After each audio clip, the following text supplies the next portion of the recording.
Welcome to Football Focus Weekly. We are sponsored by Victory Chevrolet, where just $19 down will deliver any new or pre-owned vehicle. Make sure you visit victorychevrolet.com today for any vehicle needs you have. I'm the pet man, Matt Morrow, and it is round 3 of the NCHSAA playoffs, and we got a lot to talk about tonight. On the show, if I get the right slide up.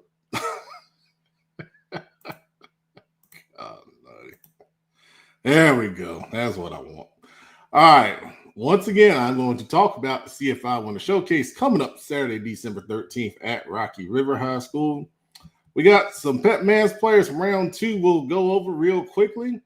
We'll preview the NCHSAA Division I championship between Charlotte Christian at Providence Day.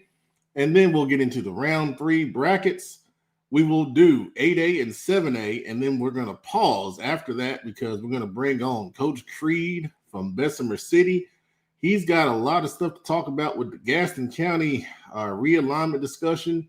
If you missed, and some of you watching the show probably have missed it, Coach Creed has stepped down from Bessemer City as the head coach, and he did an article in the Gaston Gazette with our Joe Hughes, and shined a light on a lot of different issues aligned with schools in Gaston County not being in the preferred alignment that they feel like they should be in.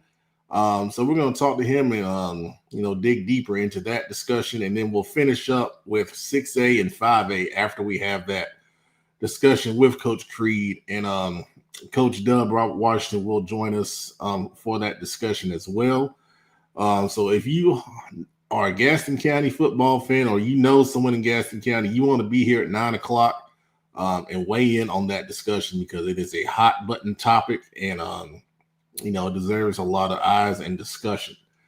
All right, we got comments already. We ain't even talked about nothing. We got a comment before the show, which is new.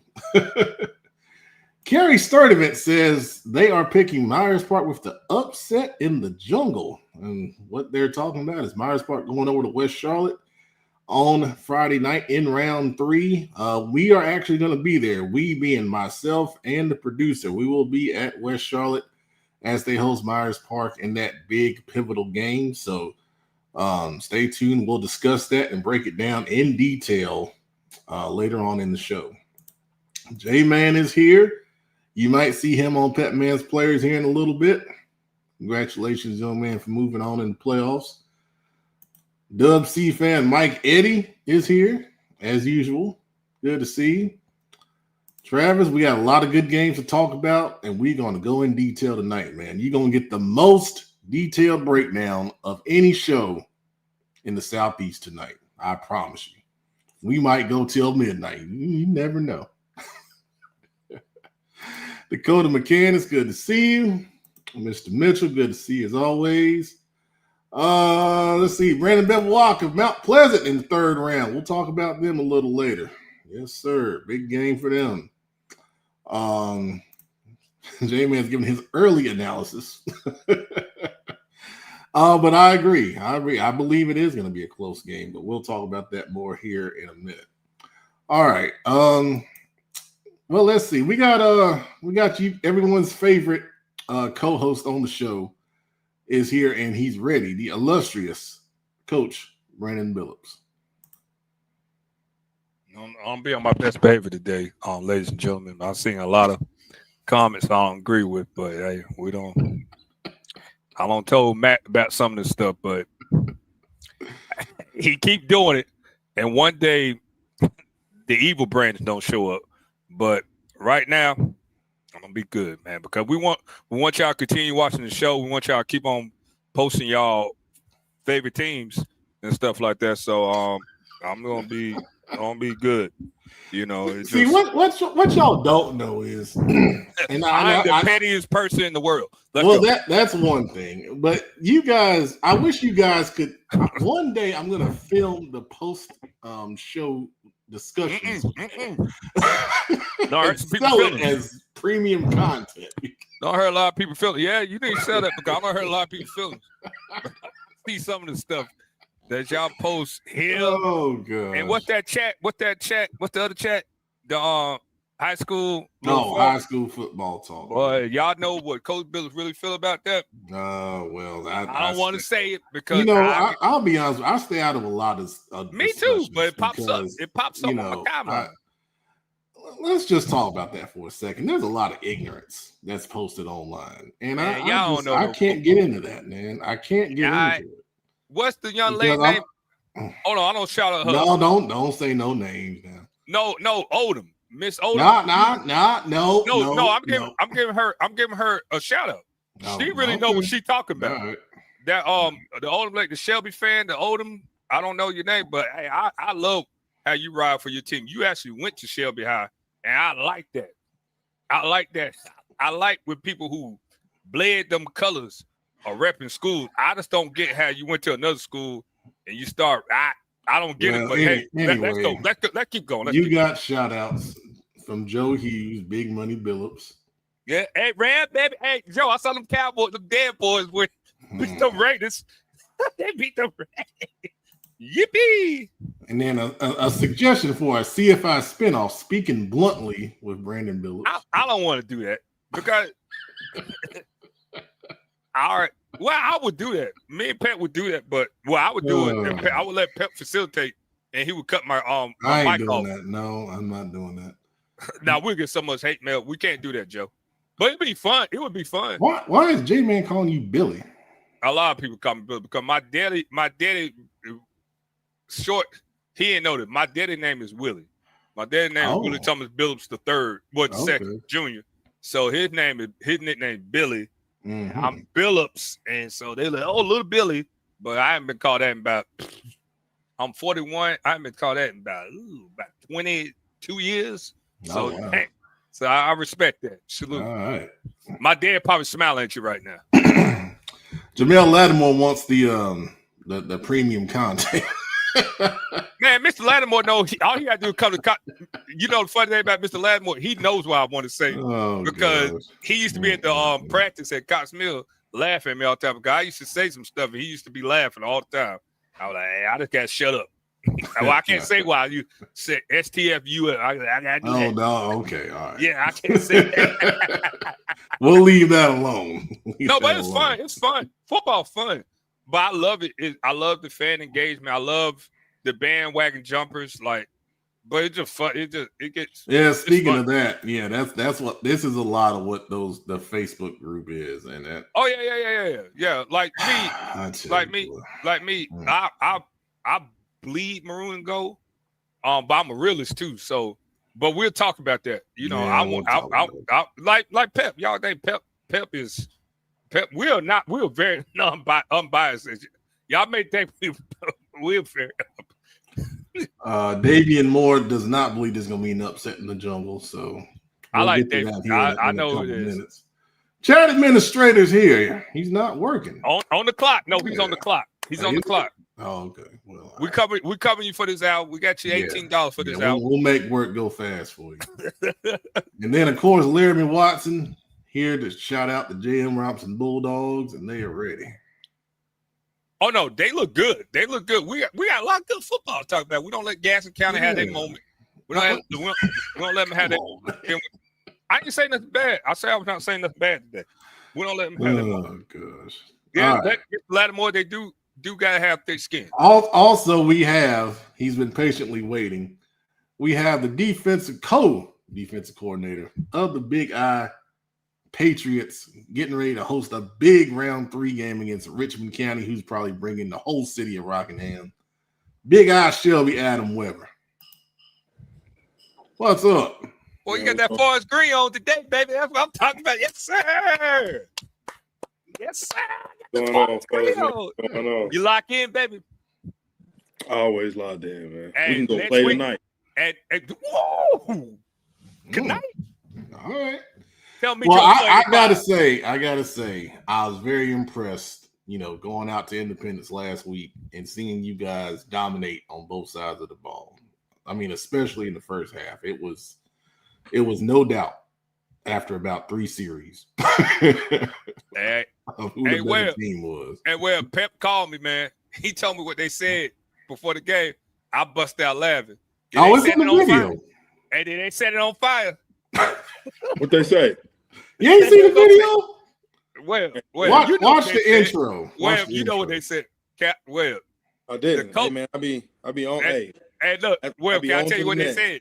Well, can I tell you what they said? No, don't say it. I'm not gonna say exact. I'm gonna say the PG-13.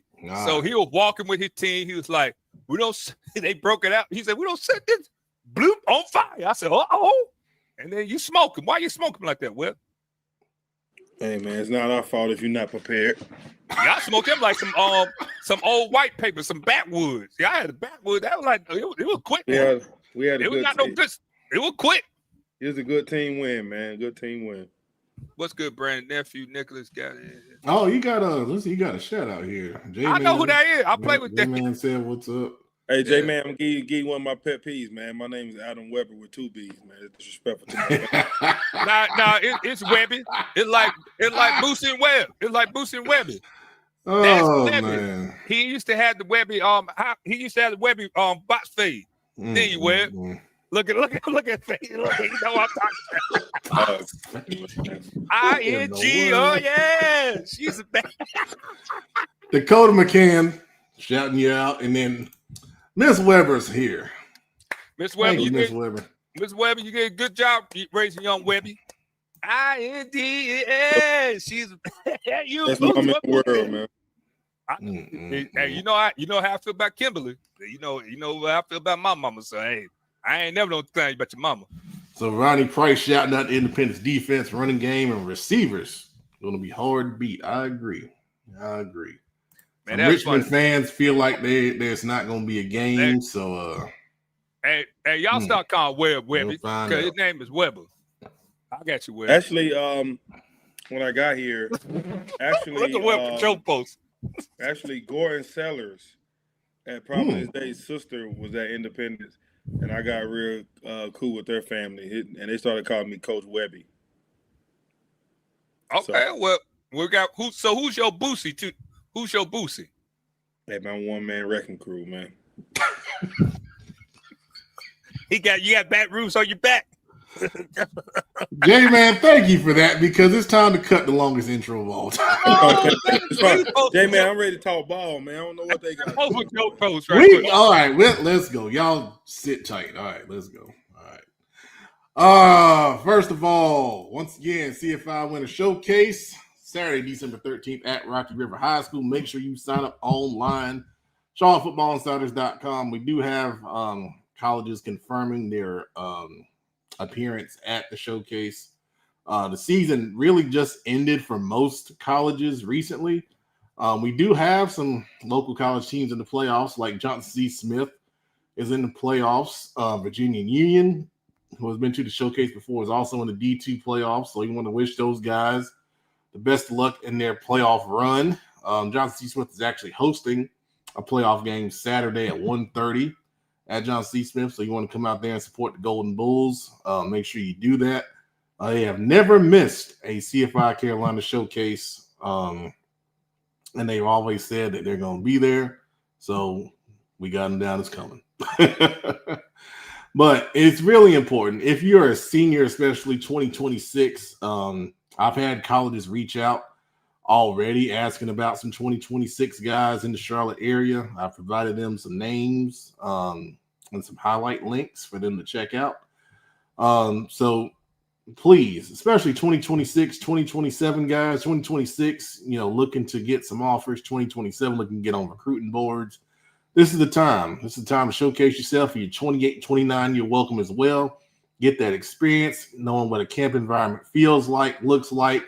So once you get into the spring and summer, you start going to, these college level camps, you'll be ready to go and you won't be shocked, by the environment, by the competitiveness, by the setup, the drills, all that stuff. Football is a team game, but when you get into showcases and camps, it's an individual evaluation. Okay. So it's a whole different ball game. It's about what you can do on the football field to set yourself apart, to go get you an offer, to go get on a recruiting board, to go get legitimate exposure. That's what the CFI Carolinas Winter Showcase is about.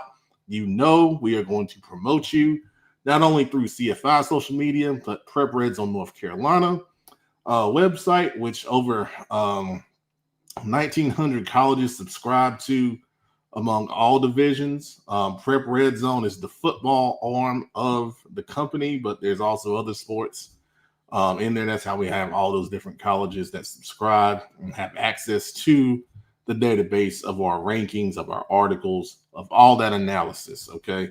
So you always want to make sure you're involved with us, not only at CFI, but Prep Reds on North Carolina. If you have questions, please feel free to send me a message. I'll be glad to answer any questions you might have. Of course, we'll have, someone taking photos. We'll have someone doing video highlights. College coaches will be there. We'll do interviews. And you get the most for your money. $79 on invites, $99 flat price. And that pricing will stay the same throughout the entirety of the showcase registration. So once again, please share this opportunity. I stress it to you. There are camps out here promoting themselves for $200 and $300 that give you less. When you pay less with CFI and you get more. Don't go somewhere and pay more and get less. Make smart financial decisions. Come spend your money with CFI and get the most out of it. All right. Appreciate it. Once again, there are some of the schools that have been to our showcases on multiple occasions. Some of them will be back. They've confirmed already. Others, we are working to get those confirmations as we speak because emails and direct messages have gone out. So once again, only $99. If we do invite you, it's $79. You can't beat the price for the exposure and the opportunity. All right. So make sure you go to ShawFootballInsiders.com and sign up today. All right. Pat Man's players from round 2. We got a lot from Independence who played well last week. We don't have time to shout them all out, but I'll do a couple. We got big offensive lineman Nori White. He was documented with 17 pancake blocks and led the offense to over 450 total yards. Had a really great day running and throwing the football for the Patriots against Page in that big win. Defensively, Zaire Cromartie stood out. 4 tackles, 2 tackles for loss, and 2 tackles for loss and 2 sacks. And we did an interview with him after the game. All these interviews we did with the Independence players have been out on social media the past couple of days. If you did not see them, go check them out. I thought they were really well spoken, and the highlights are on YouTube and Facebook. So make sure you go check that out. The Facebook highlights went over 10,000 views. So I was really impressed with that.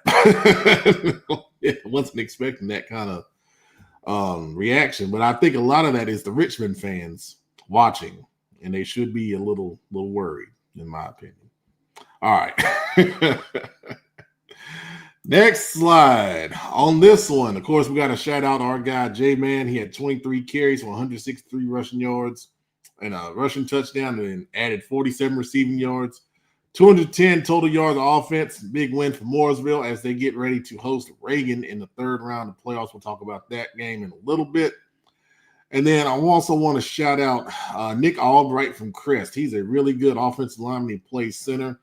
He tagged me in his highlight film, and it was really impressive. They played Concord in the 2nd round. He was really stout in pass protection and excellent run blocking. I mean, they were double teaming coming off next level, and it looked really good, man. It's really, really impressive stuff there. Our next slide, Ryshawn Elmore from Puerto Rico. If you have not seen this incredible one-handed catch he made on social media, make sure you go check it out. It's on his Twitter page. That's the fastest way you can find it. But a lot of outlets are picking it up and reposting it and sharing it and all that stuff. It was a viral play, man. I think it's got over 2,000 likes on his Twitter by itself. And, of course, it's gone over to Instagram and, gone crazy. He recently decommitted from East Carolina, and I think he's going to get a really strong offer from another Division I school at some point here. On top of that, he had 120 receiving yards. It was a tough loss for them to Richmond County, but he had a heck of a play in that game. Want to shout out Ethan Royal from Huff. Another efficient game, 197 passing yards, 3 passing touchdowns, and then 65 on the ground and a rushing touchdown. Huff scored on all 8 possessions, 8 touchdowns in the first half. They don't get no better than that, man. They are really, really clicking. And then also I have to shout out Clee Phillips from Stuart Kramer. He's their quarterback.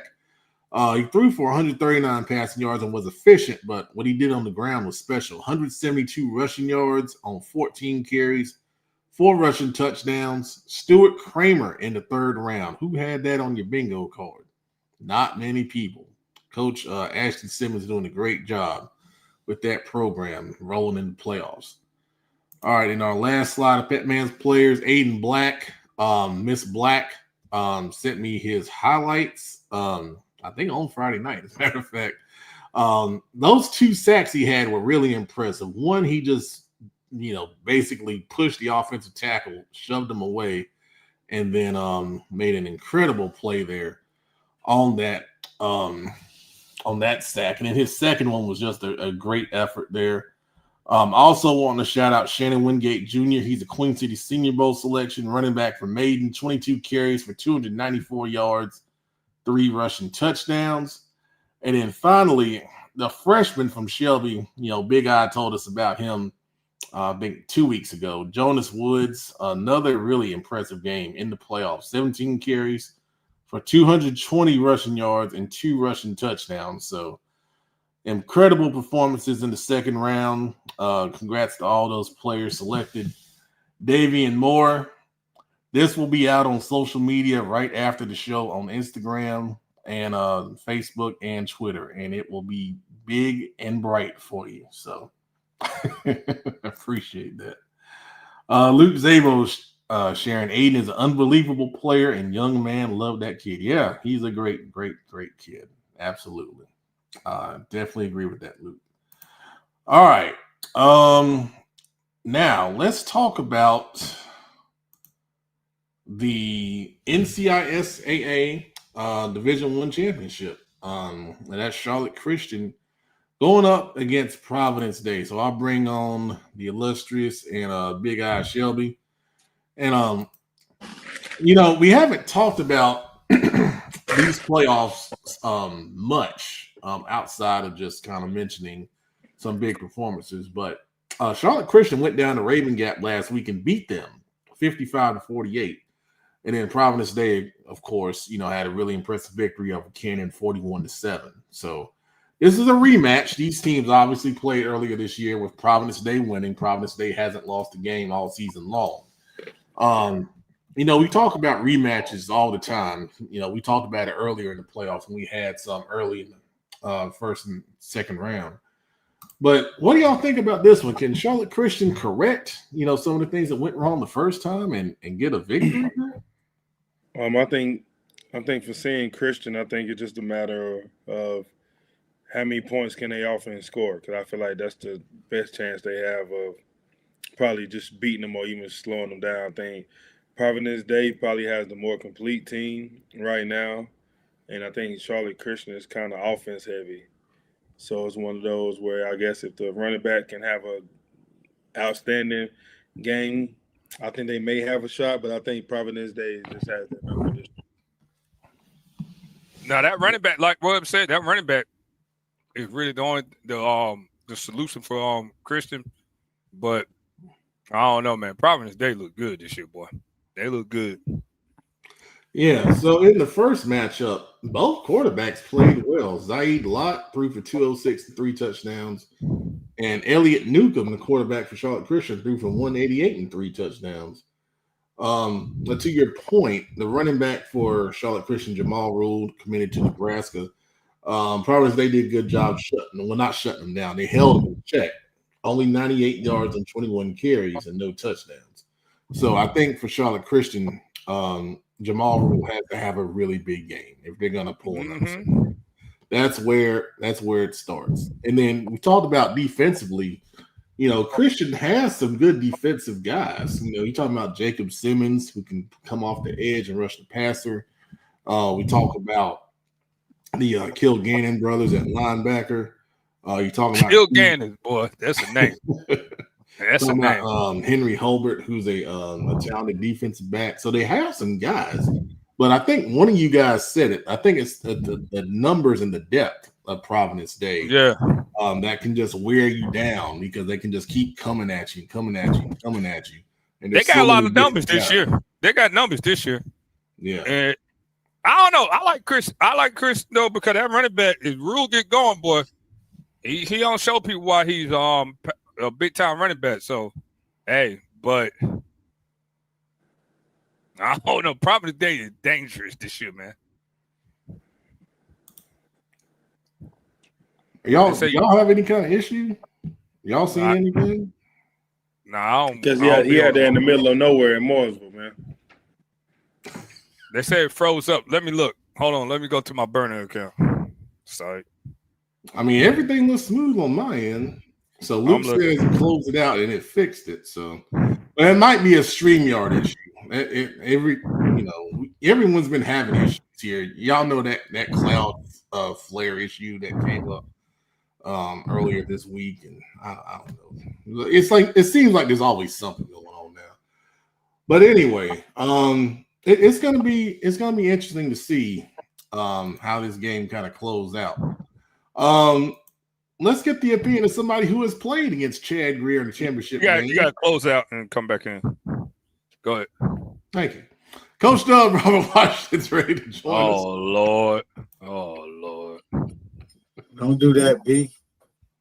What's going on, y'all? What's going on, gentlemen? Big guy. What's going on? Pep.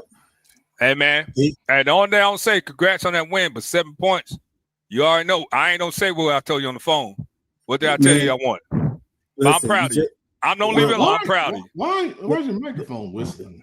He got them Walmart headphones. He got them. He got them barbershop headphones. He got them the barbershop. No, the barbershop headphones. My wife got me some new ones because I was still holding on to. You know how tell we hold stuff. Tell cuz she need to go get her money back. Man, yeah, tell her keep that receipt. I know she got the receipt. Can y'all hear me fine though? Oh, no, you whistling. You sound like a whistle every time you talk. You sound like a yin yang twin right now. Is it still doing it? Yeah. All right, hold on. Let me check it out. You sound like a yin yang twin. That before website. The old heads don't matter. You sound like yin yang boy. Hey, do that sound better? No.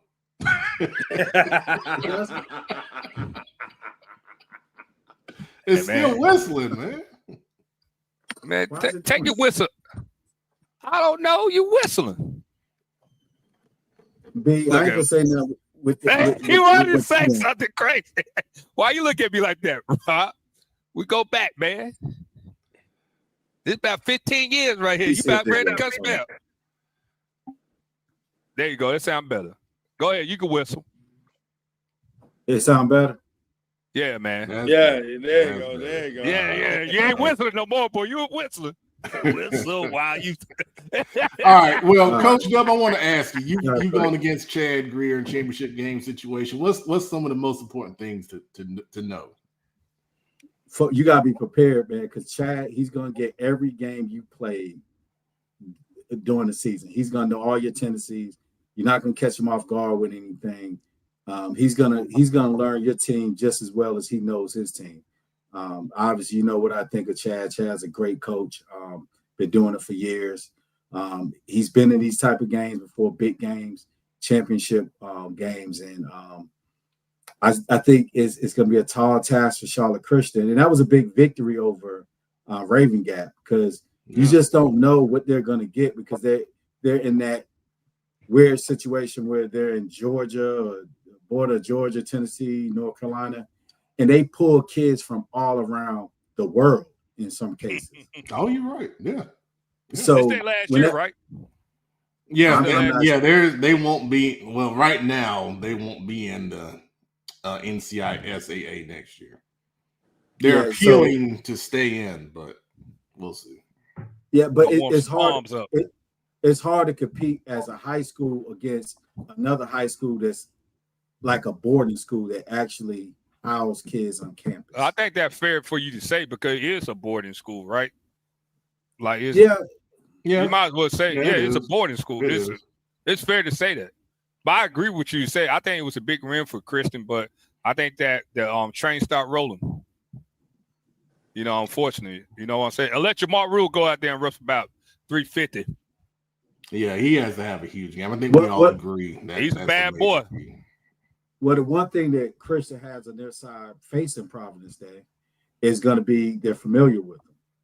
And when you know people's tendencies, you kind of got you got more of an advantage in regards to you know what to expect. I mean, B, you know this from coaching. Where Chris James is good too. Chris James, he's a really good coach. And those kids are gonna and like you said, Charlotte Christian, they're great coaches in their own right. But the thing is, I think they got a better shot than anybody to possibly make it respectable. But I think Providence Day wins big. Hey, what's it called to sit the defense coordinator, Christian? You know what I'm talking about, Pep. Mike Rose? No, he's not there. So Eugene Robinson doing it? Is Eugene Robinson took it back over? I'm not sure who's doing it, but I know it's not Mike. Mike's a good guy. But I'm just saying, like, for all the young folks, Eugene Robinson used to play safety for the Panthers back in the day. Like, they got a bunch of former Panthers, so they got people who know how to stop stuff over there. You know what I'm saying? Because I think What's is still coaching his son, who was the D lineman, who was at Notre Dame now. You know what I'm talking about. I forgot his name, but they got so many. Well, the championship game will be at Providence Day Friday night. Make sure you get there early. Providence Day by 10. Make sure you go and support your team and let us know. Let us know how the atmosphere is and all that good stuff. We wish good luck to both teams. I've covered that championship game before. It'll be a nice environment, and somebody will be real happy on Friday night. So we'll see. Hey, don't look at the Hornets score right now. They better not be losing. They getting mollywopped by the 1-13 Pacers. It's 70-54 at halftime. Oh my gosh! Why do I have season tickets for these guys? All right, let's go. I'm sorry, guys. Me and Pep, they look good. But Lord, all right, let's go. 8A bracket. Huff, West Forsyth. West Forsyth coming in very confident off the win over Mallard Creek last week. And then a Huff, we mentioned during Pat Mann's players scoring on the first 8 possessions, all touchdowns, in a big win over Palisades, 63-7. Thoughts on this one? I'll let everybody else speak before I say something. I think Huff's rolling right now. I think they're motivated by past situations. I think that the boys they're going to be prepared. They're rolling. I think my favorite to win it all is Huff. So I think this is their year. Big Eye. Yeah, I think Huff's rolling right now. They're in the position that they always been in. So I know those guys and those coaches are just telling them, guys, let's just finish where we started. With West Forsyth, I know just from knowing guys in the area, they've been asking to be in a situation like this for the last few years. I think they've been feeling like they've been right there and haven't really got over the hump. Well, I think this is your opportunity right here to have your seat at the table if you feel like you should be in a certain tier of teams or talked about in the tier of teams when it comes to their division. So I think them beating Mallard Creek last week, I don't think that the people in the area may have been surprised, but I know for West Forsyth, I know they're going to look at that as like a big win, one of those big wins, beating a 7-4 team, but now they get the one of the best ones that people consider the best in Charlotte. So I think West Forsyth, I think they're going to be prepared, but it's more than being prepared. You got to make sure your kids go do it or have the kids to do it. So, I think it might be a good game. I don't know. You really can't tell because the way Huff offense is rolling right now, you just never know what type of game they may turn it into. But I think, I wouldn't pick a winner, but I know if you're looking for a good night of football, you're going to see some good defensive players. You're going to see some good defensive players in that game.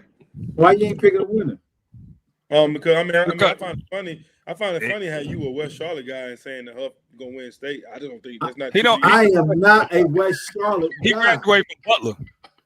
What are you talking about? He graduated from Butler. That too. I didn't graduate from Butler. My fault. I don't want to say where you graduate from because I love you, but that's what friends do. But I'm gonna go ahead. I want to pick. I mean, if I had to pick a winner, I'm always gonna root for the 704 in the playoffs. I'm gonna go ahead and tell you. I know why all these people. Rob. Hold on. I'm gonna tell you the truth. I know why all these people come. My brother-in-law, he told me why this was gonna be a entertaining game. This is not gonna be a good game. Mallard Creek was in the red zone. How many times? It was like 4 or 5 times, and they couldn't get done. 6. And y'all think Huff is gonna be in the red zone that many times and not score? Y'all out your mind. They don't blow West Forsyth out. West Forsyth is a running team. Let's be respectful. They stop a great running team in Independence down here. So if you run the ball, you're not beating Huff. You got to be a balanced team to beat Huff. So let's be real. Good job, West Forsyth. Good job. Good job. I don't know what Mallard Creek was on. I watched that game. I thought I was asleep. I had to pinch myself, but I don't know what they was on. But if Mallard Creek had scored at least 2 times at the 6 times they was in there, they would have won the game. It would be Mallard Creek versus Huff. So let's just call a spade a spade. Y'all just trying. I already know, but I ain't gonna say it. But let's go next game. Huff. Look. Let me add this. Huff. Huff right now is the number 1 team in the entire state. Huff. Classification. Yes. They are the number 1 team. So, I mean, that's what it is. Like momentum.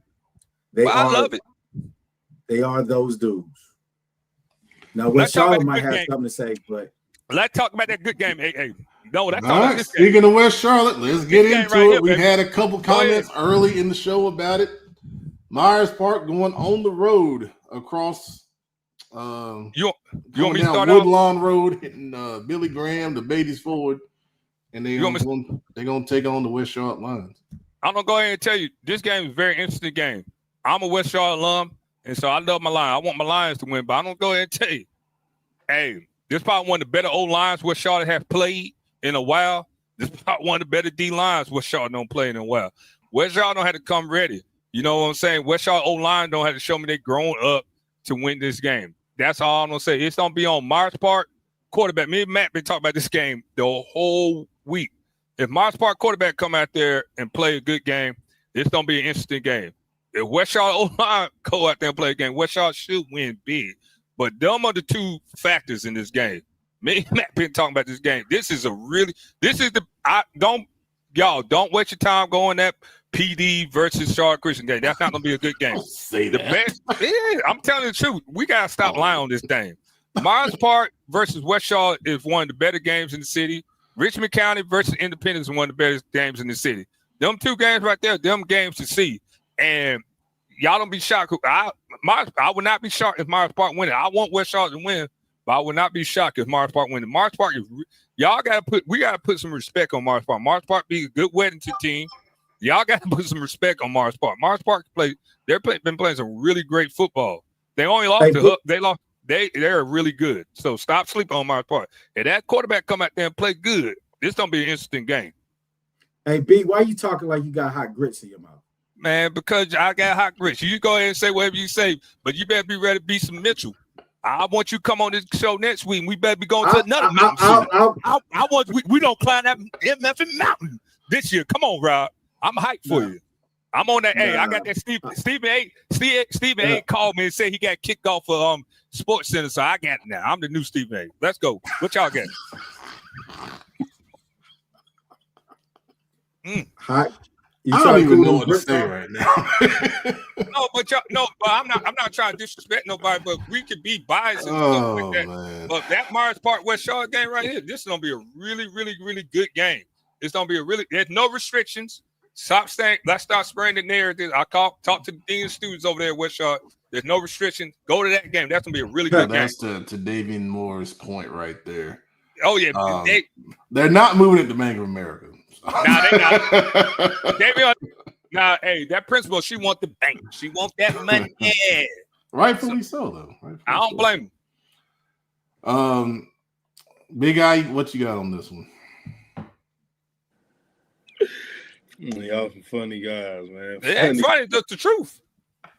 I mean, I think that you got two good teams right here, man. Two well-coached teams. I think, who's able to run the football and play good defense will win this game. I think they're gonna challenge. I think Miles Park is gonna challenge that West Charlotte O-line. I think that D-line they have. I think if they can play the way they played early against Malley Creek, how they just got after them and flustered them a little bit, I think Miles Park has a better chance of winning the game. But I think if West Charlotte's offense can get it going like how they always do and play mistake-free football, I think it'll make it a game favoring West Charlotte's favor. I think that if Myers Park's offense as a whole can find ways to sustain drives and put good jobs together and always come out with something, whether it's a field goal or a touchdown, I think that the game can go either way. I think it's gonna be a good game. I think that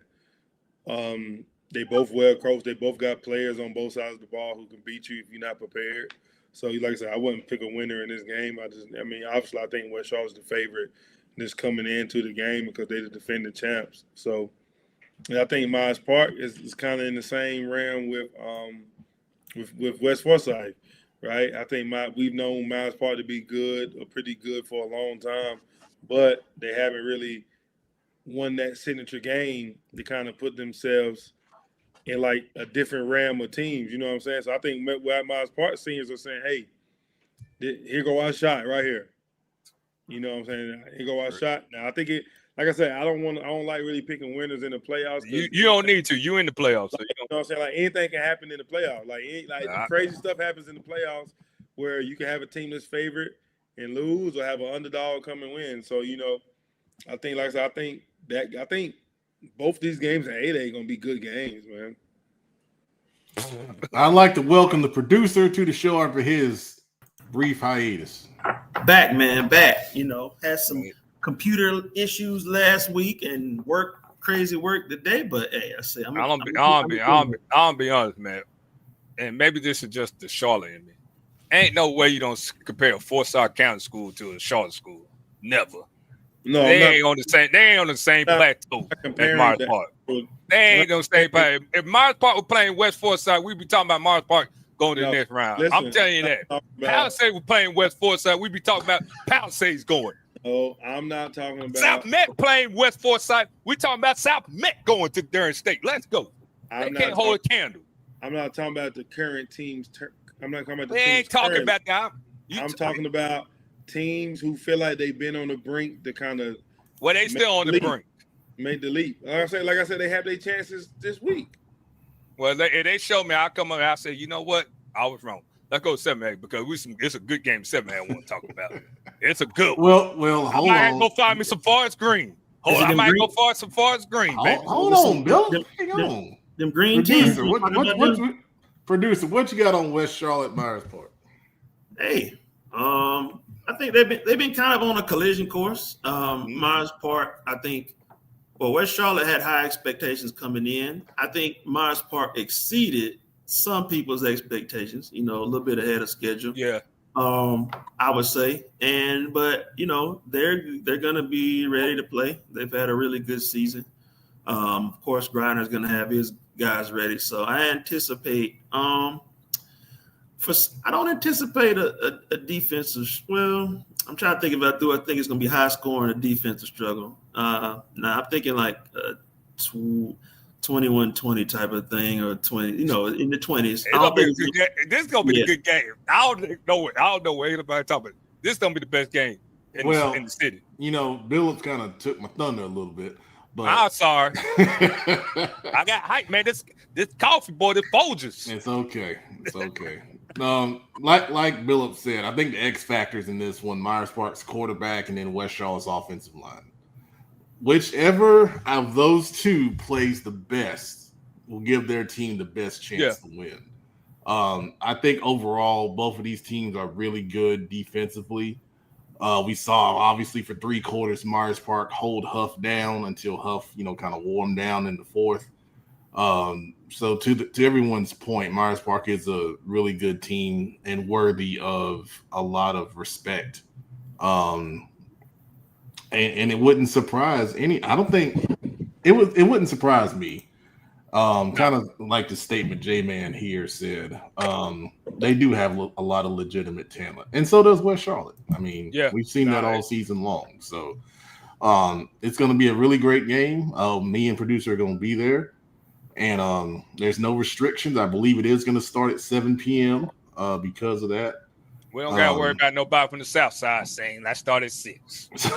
So we'll see. We'll see. Get there early, and if you see us, say hello, and we'll be glad to talk with you. Coach Phillips might be there. You never know. No, you might. You never know. You ain't gonna be there. You ain't going nowhere, man. Don't tell me nothing. I ain't gonna be on the sidewalk. I'm gonna be out there. With you didn't even come to a free Hornets premium suite. You ain't coming to nowhere. Man, because I don't want to come real with the riff rap. Now I'm playing. I didn't want to go. I can't tell y'all why I didn't come because this is a PG-13 show. But that's the game I want to talk about right there, boy. Let's start with Independence in Richmond because Coach Creed will be here in a few minutes, and I want to make sure we get that in before we break here. All right, so Richmond defeated Porter Ridge last week in a wild game, 48-43. Just incredible offense on both sides. And then, of course, I said earlier in the show, Independence defeated Page 45-6 in the game. If honestly, wasn't even that close. It was just pure domination. It could have been worse by the Patriots in that one.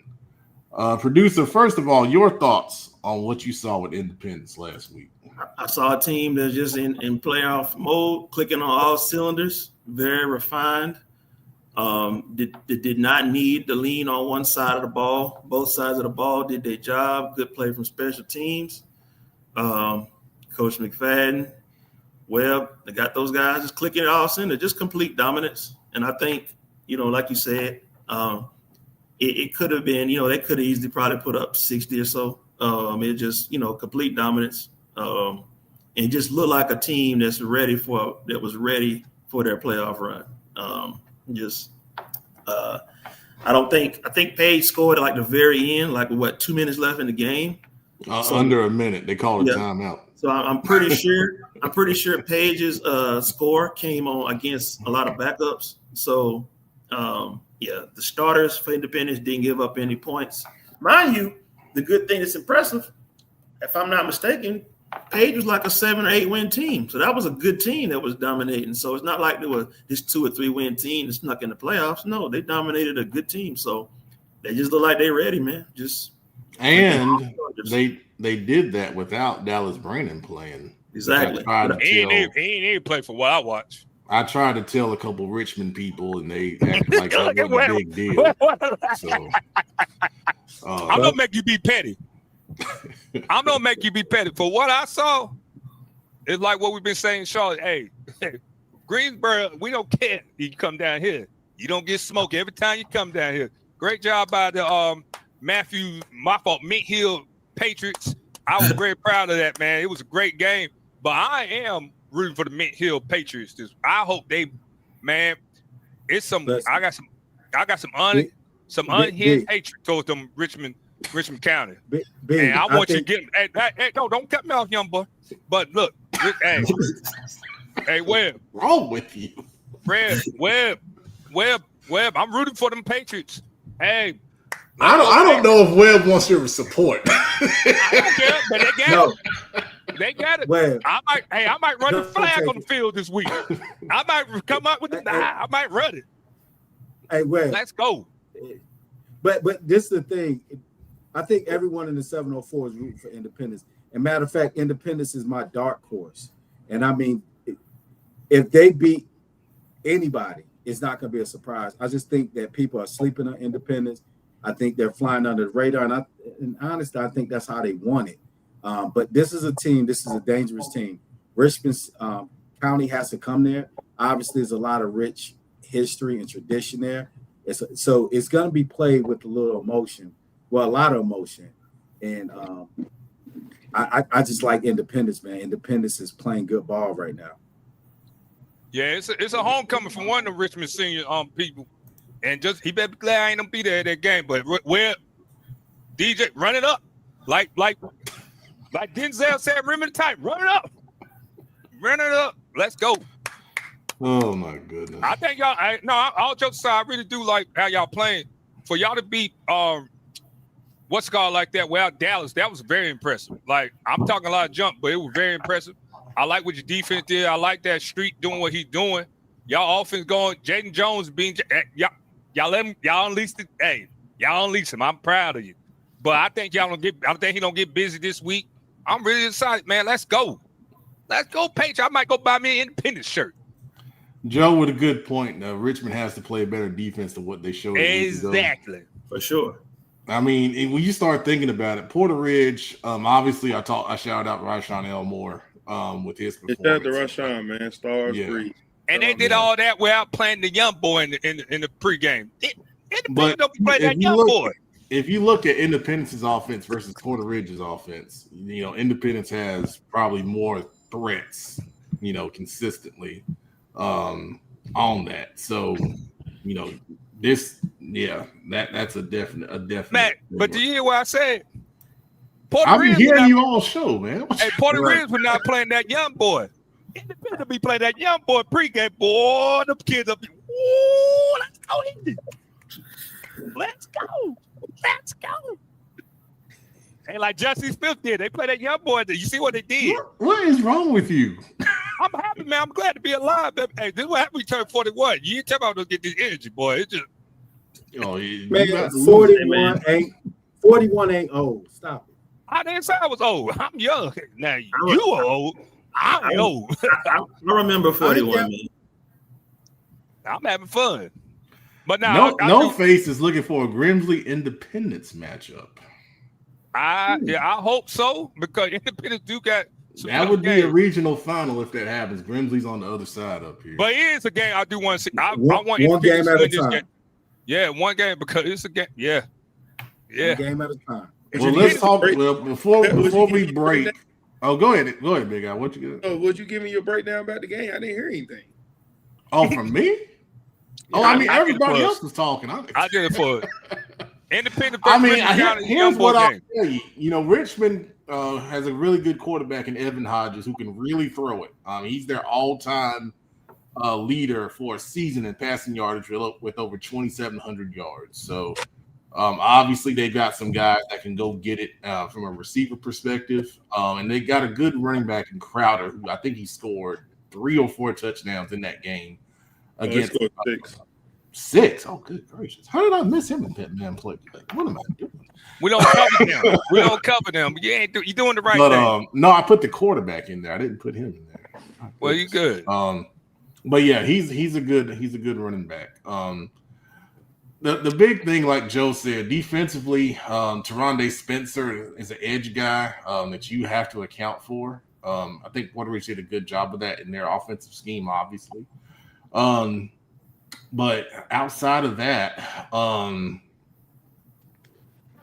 they have some speed in the secondary, but they're not the biggest or the longest back there. So a guy like King Rhodes with his size, we saw it last week up close when he was winning one-on-one battles in the passing game down the field. His performance is going to be really essential, to keep the balance in that Independence offense.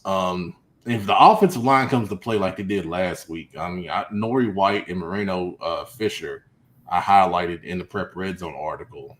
Those guys are really impressive up front. So it's going to be interesting. It's going to be really interesting.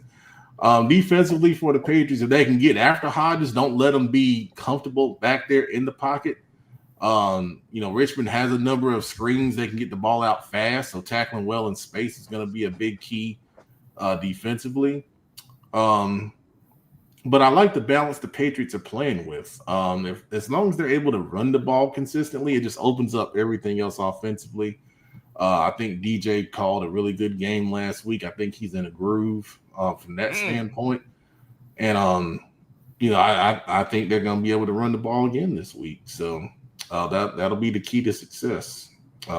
Strap your helmets up, Richmond. Yeah. All right. Before we break, go ahead. I'm sorry. I'm supposed to ask the other question you normally ask me about our games. Oh, what's that? supposed to be like, big guy, tell me what you think about the game.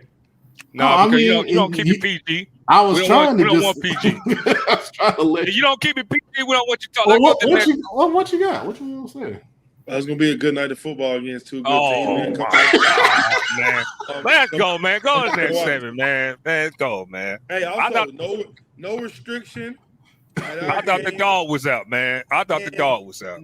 No restriction for our game. Come out and celebrate and watch the Patriots play. We're looking for a good crowd. I know Richmond's head coach told their fans to take off work on Friday. So Patriot fans, to make sure we show up. Hey, Make sure we show up and show out. All the fans who ain't going to watch the West Charlotte game or the Huff game, come on out here and join us and watch us play. Yeah. We know that Richmond folks travel heavy too. Yep. It's gonna be a good traditional rivalry though. Hey,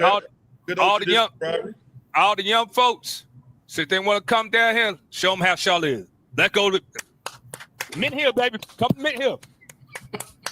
Blasting your young boy, baby. Now, yes, sir. Hey, Billy, Billy, I know you're not coming, but your brother-in-law and my college friends are coming to the game. I am not coming because if I come, I probably know have me a couple of unsolicited beverages and we don't be out there yelling. And I don't want to do that to you. I don't want to embarrass you, nephew. You my family, so I don't want to embarrass you. And you know what I'm talking about. I start yelling, you be laughing. Yeah, you ain't going nowhere anyway, man. But I'm going to West Charlotte, baby. You're gonna be right there in that room, right where we see him at, right there. And then you're gonna be calling me and producer on the sideline. No, Brandon don't answer the phone when I call. I got to call Brandon. And Webb don't even. I be texting Webb. Webb be like this. Why would I coaching? What the hell? Why am I going? Okay, I'm gonna call a play in the middle of the game. Hey Webb. Hey Webb, tell me that one game in the middle of the drive. I know we gotta go to the. Hey, I know we don't go till the 7. But when he was playing Capital, I was sitting there. I said, "Well, set the edge." Webb said, "This would be wonderful during the game." I said, "My bad, Webb." Unbelievable. Hey, I love y'all. I do it with Rob too. Rob asked me. Tell Rob, no, I help. You didn't help. That's the problem. Why you always go 7? Oh gosh. Supposed to though. Hey, I love y'all. This is a snapshot of CFI post show. These my family, man. I love it, man. And no, all jokes aside, man, I'm proud of them 2 men right there, man. They doing a real good job, man. Get Coach Creed on, man. Yeah, we about to. Oh Lord, hey Rob, you got 10 minutes. Oh wait a minute, I don't know if he's ready. This ain't my segment. He's joining Cfi. Rob, I told Pep I'm coming like Sandman. I don't hack it. I'm coming. Well, while Coach Creed is getting ready in the background, let's talk about Reagan Mooresville. We were going to go to that game, but we had to kind of change gears here midweek. But obviously Mooresville's playing very well right now. This is a bit of a rematch. These guys played last year. Reagan beat Mooresville early in the season last year, so there's some retribution on Mooresville's minds here. Reagan runs the ball really well. They have a really good running back in Evans, one of the best young running backs in the state of North Carolina. Easily over 1,000 yards. We got him ranked high in the state with Prep Red Zone, North Carolina. The quarterback is committed to play baseball, NC State. He hasn't thrown it as much this year. So really the big key for Mooresville is stopping the run game. And, we feel like defensively their front 7 is the strength of that defense. Yeah. So I think it's a good matchup for Mooresville from that perspective. Obviously, if they get J-Man going in the run game, you see it opens up everything else. And those guys can win on the outside against, one-on-one coverage. Brody Norman has been playing very well. Has been efficient throwing the football, not turning it over. Gavin been playing good. Gavin Barber been playing good this year. Dominic Morin at the outside. And then the other guys that operate out of the slot and Chance Bost. Is our guy Jordan Cleves still getting on offense? He played so, but he haven't, because you remember I think Moore's the biggest problem in that secondary right now. But I think how they lost to Reagan last year with that play with the year before. I think with play action and they were hitting them over the top. So I think that's the only thing. But that secondary play been a little bit better from what I watched when they played Weddington. So it's been better. So I'm not gonna say it, but that front seven is nasty, man. That front seven is nasty. If that front seven plays, you don't got to worry about the back end.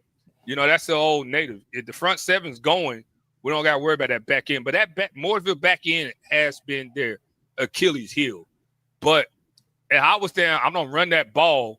You got Gavin Barber is like a wrecking ball of pain, and he still to catch the ball. Okay. No, Gavin Barber's a bad boy. Gavin Barber been like that since he was a freshman at Cox Mill and a sophomore at Cox Mill. Then when he went to Mooresville, I'm not shocked watching Gavin Barber how physical he has been. You had to tell Gavin Barber to stop. Gavin Barber's a really dominant player, but that quarterback playing very well. You know, everybody will have some questions about him, but he's playing better. I like that he's using his feet more. I think him and J-Man are probably one of the better backfields other than Nichols in the West Charlotte running game. Like, that's only one that I will put on the same part as quarterback, running back running. But I don't know. I like Mooresville, really do. I think Mooresville is dark. I know we say independent. I think Mooresville's don't surprise some people in that 7A. Thank you, Mizzle. Thank you. Shut up, Mizzle. You better win a state championship in basketball, punk. I've been rooting for y'all all year. I'm not, man. Mizzle get on my nerves, man. Hey, can I get a shirt? Hey, can I get a shirt? Mizzle. Doubt you love me, man. Can I get a shirt? Okay, well, since we're done with the Mooresville game, I just love talking about Mooresville football. It's good. I love they do a good job out there. All right, we're going to bring on the former head coach at Bessemer City, and we're going to talk a little bit about Gaston County football and a bit of the realignment stuff we've talked about here and there throughout the season and go into a little bit of detail about that. So I want to welcome Coach Kyle Creed to the show. How we doing, Coach? Can you hear us? I don't know if he can hear us. All right. Well, we'll see what's going on over there. Rob, you want to shoot him a text and see if he can hear us? Yeah, I got you. Okay.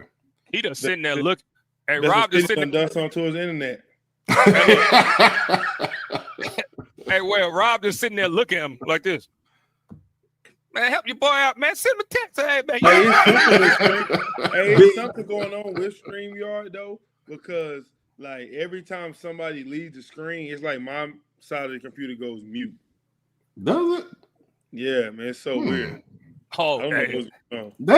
They've been adding a lot of stuff, and I might have to look at the settings and see. Hey, that government shutdown, buddy. See if something's going on there. Well, let's try that. Maybe that'll fix it. All right. Okay. It looks like he's trying to work on it. Coach.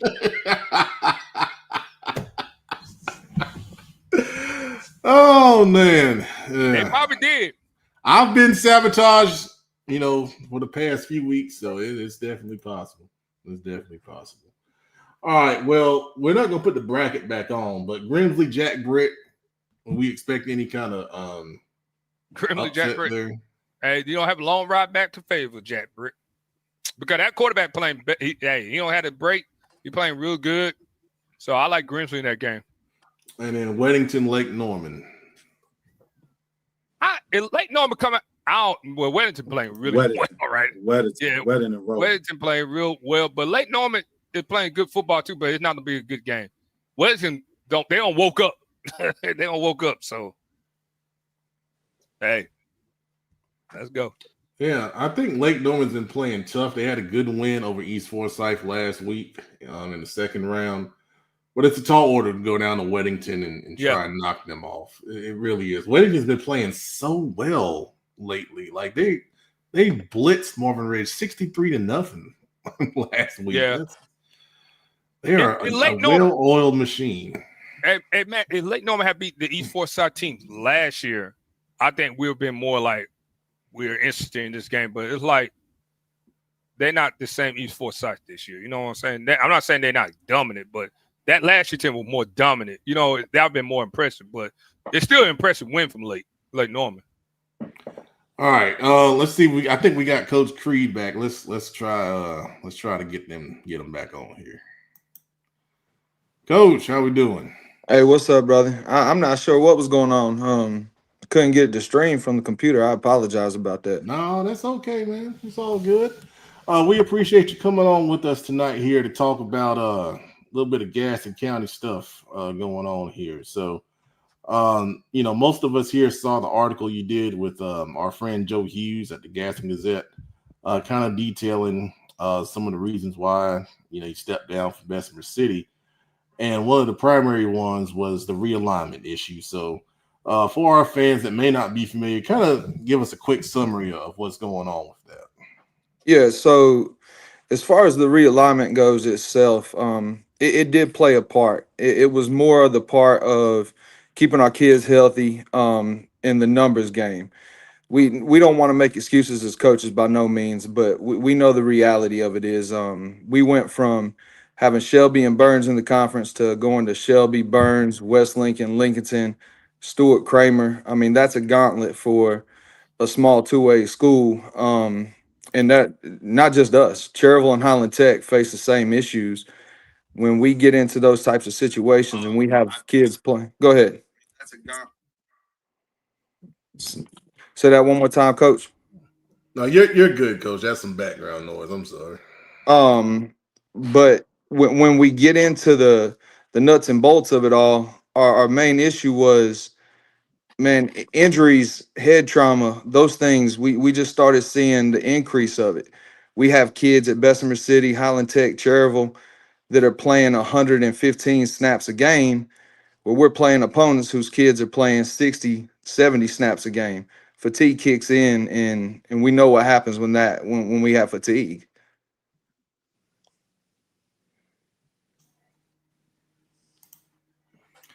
Yeah, so a numbers game is really, really difficult to try and win consistently with. When you get to those kind of numbers down in that classification you guys were playing in. Now, why did this happen? Because we saw the first two drafts of the realignment for Gaston County included pretty much what you guys were expecting, right? And then in the third draft, we had a change to what it ended up being. Yeah, absolutely. So the reality of it was we all thought that the alignment was going to be the one that we all saw in the draft, the one that Mountain Island Charter, us, Thomas Jefferson, a couple of other charter schools, and quite frankly, I mean, me and Robert can attest both to this one. It came down to gate money. People will say what they want to say, but I'm here to tell you guys, it came down to gate money, and that was a conversation that me and Robert had to have. And why I have so much respect for Mountain Island Charter and the things that they do was because they weren't going to sell the kids to the gate. It was about competition. That is what Gaston County, we all meet every year before the football season starts, and we bring all coaches in, and that's what the hierarchy preaches is competition. And we got away from competition, and we turned it into, honestly, in my opinion, selling our kids to gate. And that's exactly what happened. It was, hey, the AD over here, AD over there, let's talk to this coach, let's talk to that coach, let's get them on board. If we can get everybody on board, we'll make more money. And that's what it became more about. Well, that's kind of disappointing to hear, to be honest with you. Coach Dub, Robert Washington, has kind of been our Gaston County representative on the show. Coach, do you kind of co-sign with what Coach Creed is saying here? Yeah, because I mean, what I will say is we agreed with the first two drafts. I can tell you that. Like, we agreed.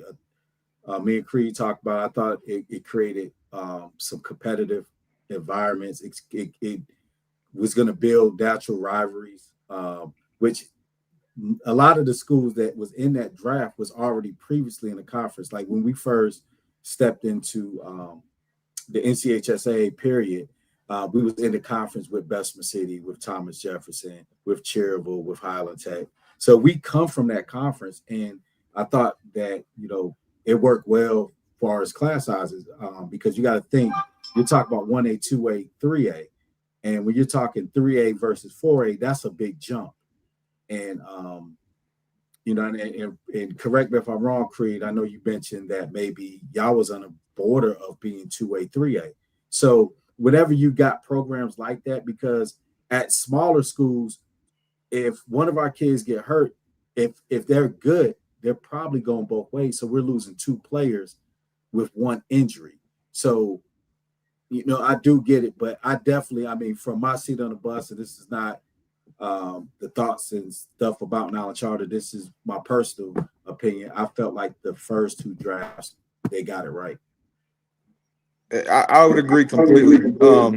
And even after they made the switch, Robert and I, because this is public knowledge. I mean, Robert and I had made an agreement that we would have a non-conference game with Mountain Island Charter and Bessemer City and turn it into somewhat of a non-conference rivalry every year and try to breed the charter schools coming in with public schools and getting rid of the negative connotation behind what that was. And when I was hired in this role, I stood beside the Highland Tech head coach and the hierarchy here in Gaston County, and we had a conversation when I took my football players to cheer on our middle school girls team when they competed for the conference championship. All 3 of us stood there, and I was asked, Coach, who are you going to play non-conference? And when I brought up Mountain Island Charter for game 2, I was told, oh, that's going to be a great game for you guys because that new conference is going to be a tough one for a school your size. So this is going to give you guys an opportunity to have competitive football. It wasn't 3 days later, I'm getting a call from my athletic director telling me that, hey, the county decided that you can't play Mountain Island Charter anymore. You're going to play Hunter Huss. And I that was the first time I've ever had a county AD or anybody else for that matter get involved with our scheduling. So I go to our AD, go to the principal. They tell me, hey, you have permission to call the higher ups and have some conversations and see if we can get this changed, because they didn't agree with it either. It's just, we all know you can only say so much. And so anyways, once I called, talked to the powers that be, it was made into a mockery and made into a joke. I told him, I said, hey, look, this isn't fair to our kids. It's not fair to our program. Really, it's not fair to Gaston County football because we all know the deal. We're overlooked a lot, and we're trying our best to change that. We have some good coaches in place that are putting kids in college. They're doing the right things.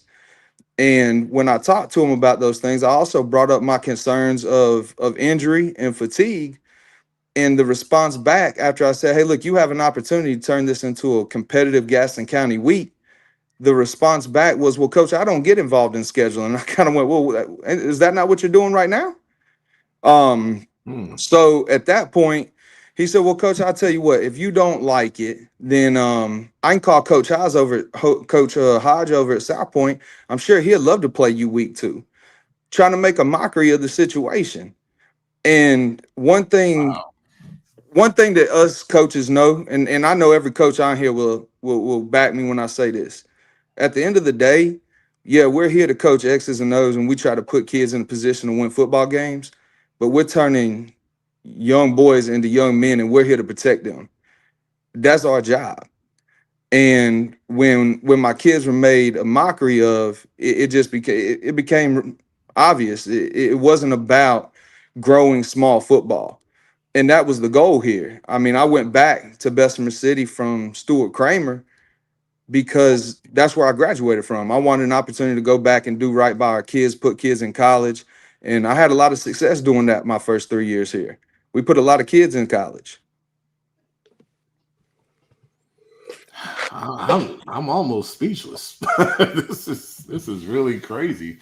Looks like we got Highland Tech's coach White. agreeing with what you're saying there. Well, Um, listen, I feel bad for that man. I mean, listen, guys, he's playing on a 97-yard football field. You don't have a sideline. It's dangerous to play on his field, and yet we continue to work on other fields in this county. Where what's wild to me is Highland Tech. I I don't mind saying this. My kid got accepted into Highland Tech. I did not allow him to go because they don't take care of the school the way they should. I told my son, as much as I value education, I want to put my children in facilities that are upkept to a standard that all parents want to see their kids involved in. So I actually held my child out of Highland Tech because of the way the facilities are upkept. That man had a kid get a concussion in one of his games because he got pushed into a hill on the sideline. He had another lady break her ankle just trying to bring the kids drinks and waters and such. I mean, it's not a Bessemer City thing. It's not a Mountain Island chartered thing. It's a Gaston County thing that we have to address, and we're not doing that. We have to hold somebody accountable at some point in time. So, I guess the simple question is, how does all this stuff change? Because we are talking about a number of different issues here. Well, Matt, I'll tell you, brother, that's the question, right? Because when I brought it to the attention of actually Highland Tech's coach, he had shared a post, and I kind of got on there, started chiming on there to the community about this post, and telling them, hey guys, listen, it's great that you're on here and you're chiming in on social media, but these are the avenues, these are the people we need to talk to. These are the representatives of Gaston County at the state. And giving very direct information as to how they need to talk to people, who they need to talk to in the situations we faced. Well, the county got threatened by it. I got a call from got a call from the Highland Tech coach. It was like, hey coach, have you talked to your athletic director? And I was like, nah, what's up? Wasn't 2 minutes later, I get a call from my athletic director that goes, hey, county showed up and they dropped some policies and procedures off on the desk, and they're telling us that you're outside of these policies for your comments on Facebook. So in turn, I reached out to the athletic director, and I asked him to be very transparent and explain to me exactly what I did wrong, because my interpretation of the rules were obviously not his. And I told him, if you can tell me what I did wrong, tell me what I need to do to change it, then I'll change it. And look, I keep receipts. And the response back was refer back to the policy. So interpretation, right? I referred back to my policy and I explained to him, look, I've done that. And I feel like I'm well within my means. And even when I called human resources, because I wanted someone to explain it to me. When I called HR, they couldn't really give me much information either. What they gave me was, well, coach, we don't want you posting negative stuff. And I went, that's fine. I get that. I really do. I wasn't posting negative things. I was informing our people on who to contact, who should be held liable, and how we got to go through the correct channels to make change. Well, at that point, even HR came back to me and went, what do you think? The people are going to make changes for you? They're not. You need to have these conversations behind closed doors. And I went, well, hold on. So you're saying the people of the county they don't matter? They're the ones that put us here. They're the ones that we're supposed to advocate for. And we failed to do that. I mean, everybody knows on here that Shane Short and I are fairly close. I mean, even when he was there, man, we got hit for when we were heading up to Avery. We raised money. Shane raised money, busting his tail to get us a charter bus. About 2 days before we pull out, we get a call going, whoa. Title IX, we got to have equality. Did you get your cheerleaders one? Well, Yep. Here's the funny thing about that. Two years before that, I called Huddle, spoke to the CEO of Huddle, arranged them to fly out here to Charlotte, which they did. They met with me, my athletic director, and at the time, head coach Shane Short. We all sat down in a conference room. I had them convinced to pay off early termination debts to NFHS bring in countywide huddle, uninstall all of NFHS's cameras, install theirs, and for what the price we were already paying is about an $8,000 swing once you added it all up, which was well within the means of the county. And I explained to them, this will help us with Title IX. This gives everybody fair opportunity for outreach, recruitment, for highlight film, etc. Man, I was literally told by some friends who were pretty high up on the county, hey, look, man, you keep pushing this button, what we're going to end up having to do is we're going to terminate everybody's huddle in Gaston County. So instead of fixing the problem, it was, let's put blinders on to the problem. Wow. And then, but yet they pick and choose what policies we're going to go in. I mean, they went to Shane and they go, Shane, you're going to have to pay for the cheerleaders to get a bus. I mean, it's crazy. Guys, what do y'all think, man? This is I ain't surprised. That's all like me at Garinger when they told me be quiet. So I'm not surprised. You know, you got a lot of people who are in power that are not for the kids. That's why I tell everybody, go to them during school board meetings. But even if you go to them school board meetings, they don't listen. So I'm not shocked by what he's saying. That's society nowadays. That's politics. You know, that's local politics. Everybody talk about national politics. Local politics is probably way worse than national politics. Like we're not a political show, but I will say I'm not saying that, but that's part of it. I'll say that your local politics have a much bigger effect on you directly than you realize, you know.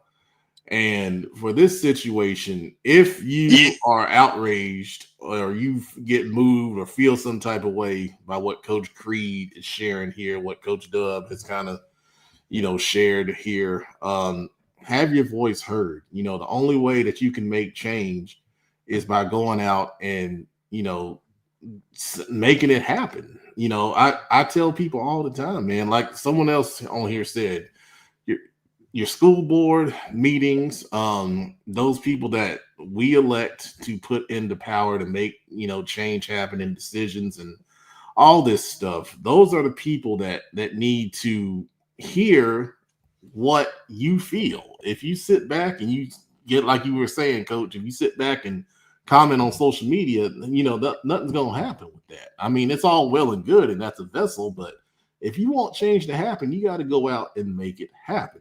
I agree with you completely, brother. I really do. And it's baffling when you look at it all. I mean, think about it. We had a coach in Gaston County this year removed from coaching from one sport for whatever reason it be. And then they turn around and go, well, coach, you know what, man, you can't coach this sport, but we're going to let you coach this sport over here. You can continue to teach in the building. And then the same people that fired that man have to turn around and hand him a state championship title plaque right after it. And you kind of scratch your head and go, man, what are we doing here? I mean, this has got to be called out. We have to start holding people accountable who are at the top, because the way this is set up is we're going to hold everybody accountable at the bottom. We don't hold the top accountable, because once you start to hold the top accountable, they have to answer. And when you look at it, man, it's one of those things where I hate that I stepped away, but man, I have some serious close friends who are coaches in this county, and they rely on their retirement. They rely on their teaching supplement to feed their children, to keep a roof over their head, and they can't have this voice. So somebody has to step up and eventually go, you know what, we're going to stand up for what's right now. Pep, I can speak on. I think for sure. For one, Coach Creed, shout out to everything you did with Bestman City. I know that's a tough job to take on for any capacity as far as football goes. I think the biggest letdown with that, what I can speak on, is the schedule. Me being from Shelby, played at Shelby, grew up in Shelby, coached at Shelby, you could have never paid me to ever think that Shelby and Bestman City would ever play a football game. You could never pay me to ever told me Shelby and Cherville will play a football game. Shelby and Thomas Jefferson will play a football game, even though the main reason Thomas Jefferson was even created was because of the people in the county who stopped liking Cleveland County, made their own school there, to the point where they had never wanted to have anything to do with Cleveland County. right? And I think that I've always said it, some of the best Cleveland County football that people seen was whenever Crest, Shelby, Burns, and Kings Mountain was all in the same conference and played the teams in Gaston County. As far as the South Points, the Ashbrooks, the Hunter Hustle, for where it may be, it's so simple to get the conference right in our area. If you're gonna do a conference with Cleveland County and Gaston County, it should only probably be prior to Stuart Kramer's great year this year, right? Because that coach has done a great job with those kids and turning that program around. Absolutely. It should always have been Shelby, Burns, Crest, Kings Mountain, Ashbrook, South Point, and even Hunter Hus if you want to throw them in there, and if you want to throw Forsview in there just because of school size compared to everybody else, that should have been the conference. You can have those 8 teams and allow them to get 2 or 3 non-conference games to go play whoever they feel like they want to play. I think that if I think Cleveland County can play a part in this as well. If they would have just denied to even say respectfully, it doesn't benefit us none for us to play the Highland Tech, the Cherville, or the Bessemer City because it does nothing for your program. You do all we're doing in football. Now, all the other sports, basketball, track, they all free game because Bessemer City basketball team was always good enough, and they did beat us when I coached at Shelby. When it comes to the game of football, they physically don't have enough to play those teams. And we're not even talking about playing one team once a year. Depending on how your schedule falls, you probably play Shelby and Burns back to back, or you might have played Shelby and somebody else back to back. You don't get a chance to run through whatever games you can deem, I would say, as winnable, because I'm sure Bessemer City looks at the schedule and say, okay, cool, we're going to try to compete, do what we need to do with Shelby and Burns, but we know we have to beat Thomas Jefferson and Cherville if we're going to try to play somewhere in this even with the East Gaston, right? I think that even years ago, even when I knew it was bad, whenever we had to play Highland Tech at Hunter Hus, just because of the field. I don't think no coach should have to move a game from their home field due to how the field conditions in the regular season. Now, if it's a playoff game and we say it's going to sell out, we can't fit it, cool. The school went through a tornado or something bad happened with the bleachers, cool. It should never be a time where the school of Bessemer City, let's use them, have a big game that they can have, but we got to move it because we can't do nothing about our field conditions. You know, and even having the opportunity to go over to Bessemer City, that one year I coached there and got to go there, you could just tell, like Coach say, whoever his best guys are has to play both ways. Undoubtedly, man, that's a fact. So, like, you don't even – so just think about it. And, right, even with Coach, right, if Coach Creed is building the program, has built the program, whatever kids that he could have got to come join the team, I'm willing to bet you it's a percentage of those kids that said, Coach, I would love to, but I'm not trying to play Shelby. I'm not trying to play Burns. I'm not trying – you know what I'm saying? I know it happens for a fact because you have kids do that everywhere. That's what we call senior skip week, brother. Yeah, you have kids. Think about that as coach, right? He has games on the schedule where they know they can win. I'm sure you have total buy-in. Then all of a sudden, you got the Shelby week, a Burns week, East Gaston week, Stuart Kramer week. Coach, man, I don't feel. And it's bad because as a coach, you know the real reason why they're doing it. Oh man, I'm gonna tell you the part that's really disheartening as well is, like you said, when you have a ball player, you have that ball player play both ways. Man, I had a kid this year. Honestly, one of the best DBs I've coached, and I've coached some decent ones. Man, we were playing a school, and we had to put him in at receiver. We had the kid go down. By his second play on offense, his season ended. Never got to play ball again. That was it.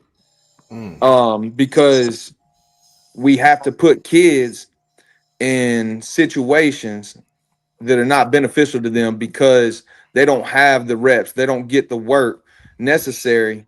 But when you have a roster, possibly like Mountain Island Charter, Cherville, and look, man, I'm not taking a single thing from these coaches who coach small schools. It's tough.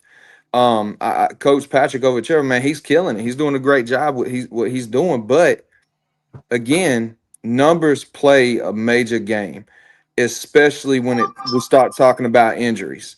You get fatigue and things of that nature. I lost a lot of players this year with those situations, especially going into like what you were saying, Shelby weak, Burns weak, uh Lincolnton weak.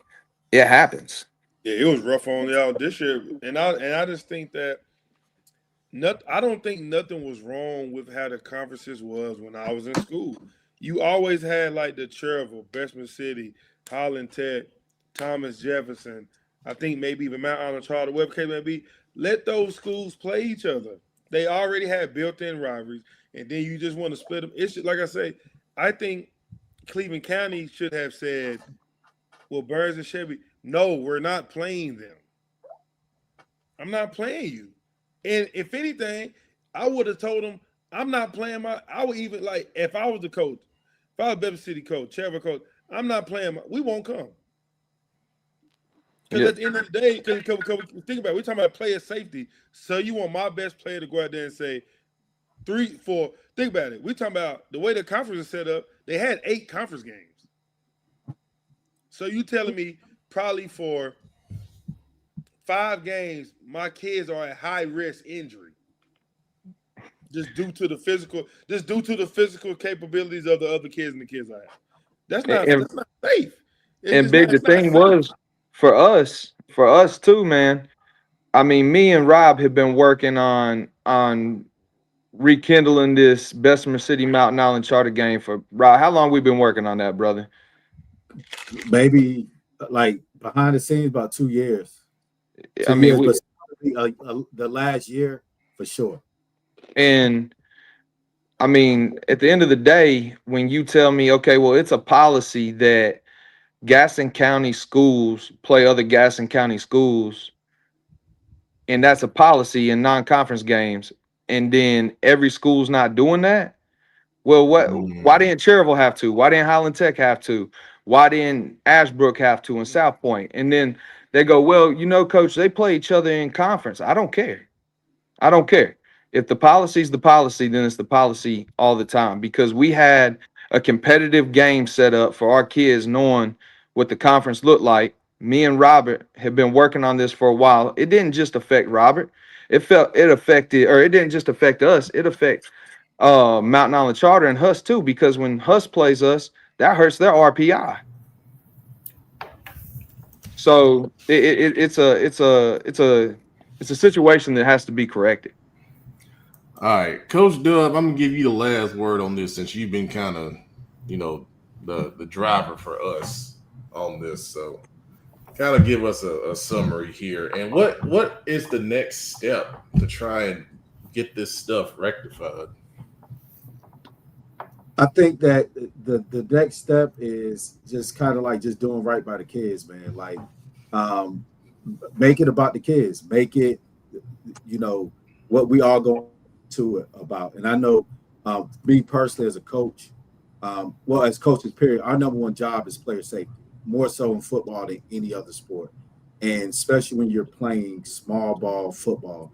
And I know a lot of local teams from Charlotte, they can't really relate to it because they don't have to deal with the numbers. But when you're dealing with small numbers like that, you really actually have to get creative in your coaching style.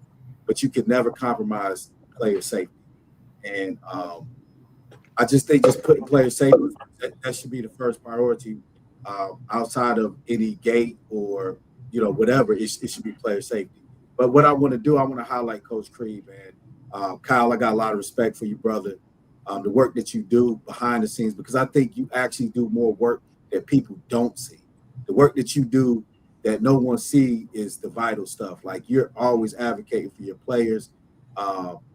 There's no reason why you guys turned that program around and kids start going to college, because you had a belief. And I mean, you did it at one of the smallest levels that you could do it at. And people don't realize helping kids go to college at smaller levels is really difficult.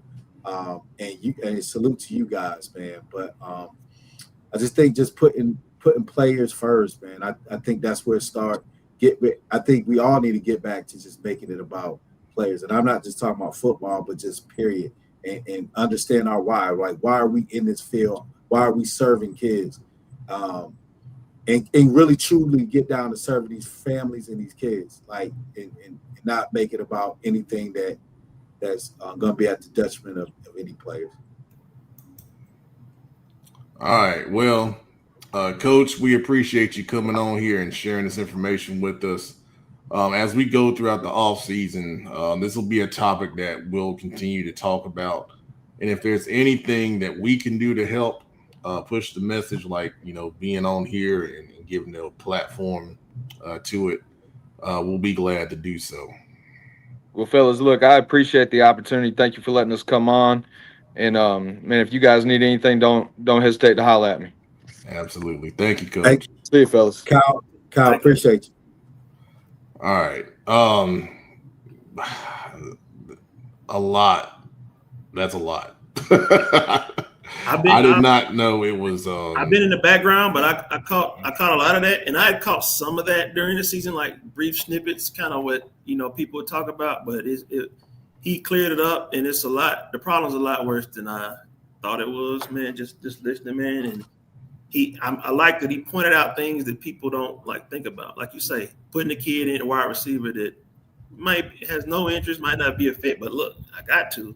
Then pointing out things people might not think about, man. So it just be nice for the kids to be able to go into multiple games and feel competitive, like they have a chance to win. Because approaching the game that you feel like you have zero shot to win week in and week out is not pleasant. It's not fun for anybody. And that's tough because you're trying to get kids motivated to play. Because most of young people, they're going to come with different flaws. They might have maturity issues. They might have confidence issues. There's so many stuff that we have to build them up as. When we're trying to build young men up, because that's really one of our jobs. That's the foundation of our job. It's building them up through athletics. It's hard to build kids when you already know the outcome. You get what I'm saying? So yeah.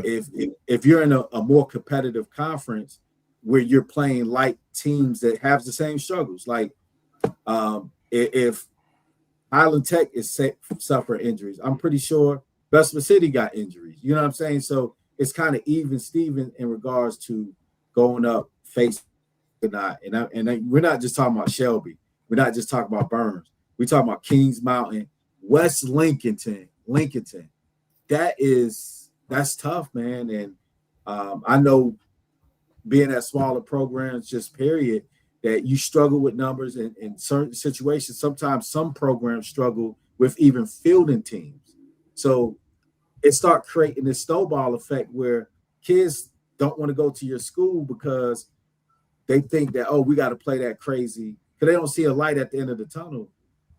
So shout out to Coach Creed, man. Actually, shout out to all the coaches at Gaston County, all the ADs, man. I think, like I told y'all, I got my hashtag, we play football too. And when I tell you some of the best football, some of the best people, some of the best leaders you'll meet is in Gaston County. And I'm not just saying that because I'm in the county, but you got a lot of people behind the scenes that do a phenomenal job, man. And I do want to say this, the big thing, this is no reflection on the NCHSAA because this was not their decision. So I want to make that clear that this is not an NCHSAA issue. Yeah, so there was a lot of good people in the comments too. I didn't want to really, put them all up to take away from what was being said. But I think you guys, between you guys on the show and then you guys in the comments, there's a good group here that can kind of get together and, try to make something happen here. And I hope, I hope it does, man. And like I said, I'll be glad to help in any way that I can. I think there are good people out there. I find myself going out there, not only for you, Coach Dub, but the Gaston County FCA, covering their jamborees the last couple years. I think they're good people with that. So I think there's good people out there that, can help make some change happen for the right reasons. And hopefully, we can find a way to get that done. All right, let's go back. We're in 6A. Let's run through these real quick. Watauga Charlotte Catholic. I think that's going to be a physical football game. Billups expressed some thoughts on that one, as we've been discussing games throughout the I'll take your sunshine. You take mine this time. Go ahead. Your coffee done wore off, huh? Nah, that was tough to hear because like I said, I'm trying to be quiet because I get myself in a lot of trouble. But yeah. And you stop, but no, just know it ain't just Gaston County, Rob. Well, listen. We're not saying it's just Gaston. No. I'm not criticizing y'all. That continue on the thing, but I love the statement. Let me say this, because the thing is, Gaston County is overlooked. That's just what it is. And the problem with people is if it's not concerning their area, it's not concerning their team, they don't care. And the thing is, when you sign up and you're getting into educational based athletics, and you're here to serve children, serve families. I'm talking about serving, not wearing a title and not being a man and beating your chest and all that crap. I'm talking about actually getting down to serving families. When you're serving families, it don't matter if that kid goes to your school or not. If you see something being done wrong, it could be out east. If you see something being done wrong to a kid out east, as an advocate, you should be able to say something. And the problem is, if it ain't concerning us, we don't address it. That's why I got a lot of respect for Kyle, because Kyle addressed a lot of topics that he didn't have to address. He didn't have to address this issue, because the problem is they keep happening is because people keep their mouth shut. You need more people. You need more. I would say Charlotte Mecklenburg needs somebody like him, because that's what I'm saying. Like Matt was doing for Harding, I did it for Garrett, but it's more like when I said what I said, it's just not Gaston County. I love that y'all doing that. You have a voice. I wish Charlotte Mecklenburg had somebody be that voice. I was, but then people started, I had to stop because that's why I lost my job. You know what I'm saying? But I was telling you, it's everywhere. So like you said, it's every county. So I love that y'all doing that. I did not know that about Bessemer City, and I'm glad you brought light to that. And Billups, let me say this, and people are advocating. I'm talking about in all these areas. It's just we're choosing not to listen to them. Listen to what I'm telling you. Every area, they know the issues. You see the people in the comments. Don't think these people haven't went and talked to people in different areas. I hear it all the time about CMS. And this ain't Gaston County aside, but just period. Any county, people address the issues. The thing is, we as a community, we go for self. We're not about community anymore.